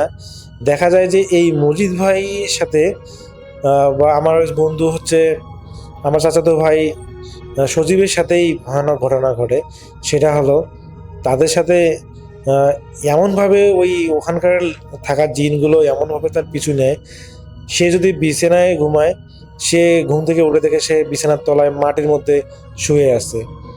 আবার সে যখন তার মা যখন তাকে খোঁজে কী ব্যাপার, তো সে তখন আসলে 10 বছর বয়স তখন সে তার বাবা মার সাথেই ঘুমাতো। আসলে সেই সময় এখন যেরকম আমরা সেপারেট রুমে ঘুমাই সে সময় ওইরকম আর্থিক অবস্থা ওইরকম ছিল না। তো দেখা যায় যে তারা গরিব থাকায় তাদের একই রুমের মধ্যে বা একই খাটের মধ্যে বাবা মায়ের সাথে তাকে ঘুমাতে হতো 10 বছর বয়সে। তো দেখা যায় যে ওই বাবা মার সাথে ঘুমাতো, তো দেখা যায় সে খাটের তলে যে দেখেছে অনুভব করে সে খাটের তলে। তো পরবর্তীতে দেখা যায় যে আবার হলো ওই বিছানায় উঠে তার বাবা মার মাঝে ঘুমায়। তো এরপর হঠাৎ করে সে অনুভব করে রাসেল ভাই সে ওই নামরির বিলে এটা দেখে তো সে প্রচণ্ড পরিমাণ ভয় পায় এবং রাতের বেলা যদি সে সেখানে দেখে তো এটাতে সে প্রচণ্ড পরিমাণ ভয় পায় যে কী ব্যাপার, সে এখানে কীভাবে চলে আসলো, সে কোনো কিছুই বলতে পারে না। তো যখন বাসায় অপরদিকে আমার চাচার বাসায় যখন দেখে সজীবকে পাওয়া যাচ্ছে না, বাসায় নেই, আশেপাশেও নেই, তো আমার বাসাও পাশাপাশি ছিল। তো আমাকে জিজ্ঞেস করে যে সজীবকে দেখেছিস এখানে এসেছে কি তোর বাসায় এসেছে? তা আমি বলি যে না আমার বাসায় তো আসেনি। তো দেখা যায় যে আমাদের বন্ধু বান্ধব যতগুলো আছে সবাইকে যখন জিজ্ঞেস করে তো সবাই তো বলে যে না আমাদের বাসায় তো আসেনি। পরে বলে যে তাহলে তো কই গেল, ও তো একা একা কোথাও এত রাতে যাওয়ার কথা না। তো রাসেল ভাই ওই মন্দিরের পাশে ওই ডামরিবিলের মন্দিরের পাশে আমার হলো আমার অপর একটা চাচা আছে তার শ্বশুর বাড়ি। তো ওই শ্বশুর বাড়ির হলো দেখা যায় যে যিনি আছেন যে মানে আমার চাচার শ্বশুর তো উনি হলো ওই বিলটা পাহারা দেন। তো উনি হলো আমার ওই চাচাতো ভাইকে দেখেই তো সজীবকে দেখেই চিনছেন যে এটা তো আমার হলো চাচাতো ভাই। তো পরবর্তীতে তিনি আসলে যখন জিজ্ঞেস করেন সজীবকে কিরে তুই এখানে এত রাতে কী করিস, তো ওই সজীব তো কিছুই বলে না, সে বলে যে আমি জানি না আমি এখানে কীভাবে আসছি। তো রাসেল ভাই সেই সময় রাত প্রায় 2টা বাজে। চিন্তা করেন এত রাতে যদি একটা ছেলে নদীর পাড়ে থাকে তাহলে বিষয়টা কীরকম। তো পরবর্তীতে সেই নানা, আমার সম্পর্কে নানা হয় তিনি, তো তিনি হলো নিয়ে আসে বলেন যে আপনার ছেলেকে আপনারা দেখে শুনে রাখতে পারেন না, এই হলে এত রাতে বিলের মধ্যে হেঁটে বেড়াচ্ছে। তো পরবর্তীতে যখন আমার চাচা এবং চাচি জিজ্ঞেস করে যে কিরে সজীব তুই ওদিকে গেছিস কীভাবে আমাকে না বলে, পরে সজীব বলে যে আমি কোনো কিছু জানি না, আমি তো তোমাদের সাথেই ঘুমিয়েছিলাম। আমি তো দেখি যে আমি চোখ খুলে দেখি যে আমি হলো সেই বিলের মধ্যে শুয়ে আছি, পাড়ে শুয়ে আছি সেই মন্দিরের সামনে।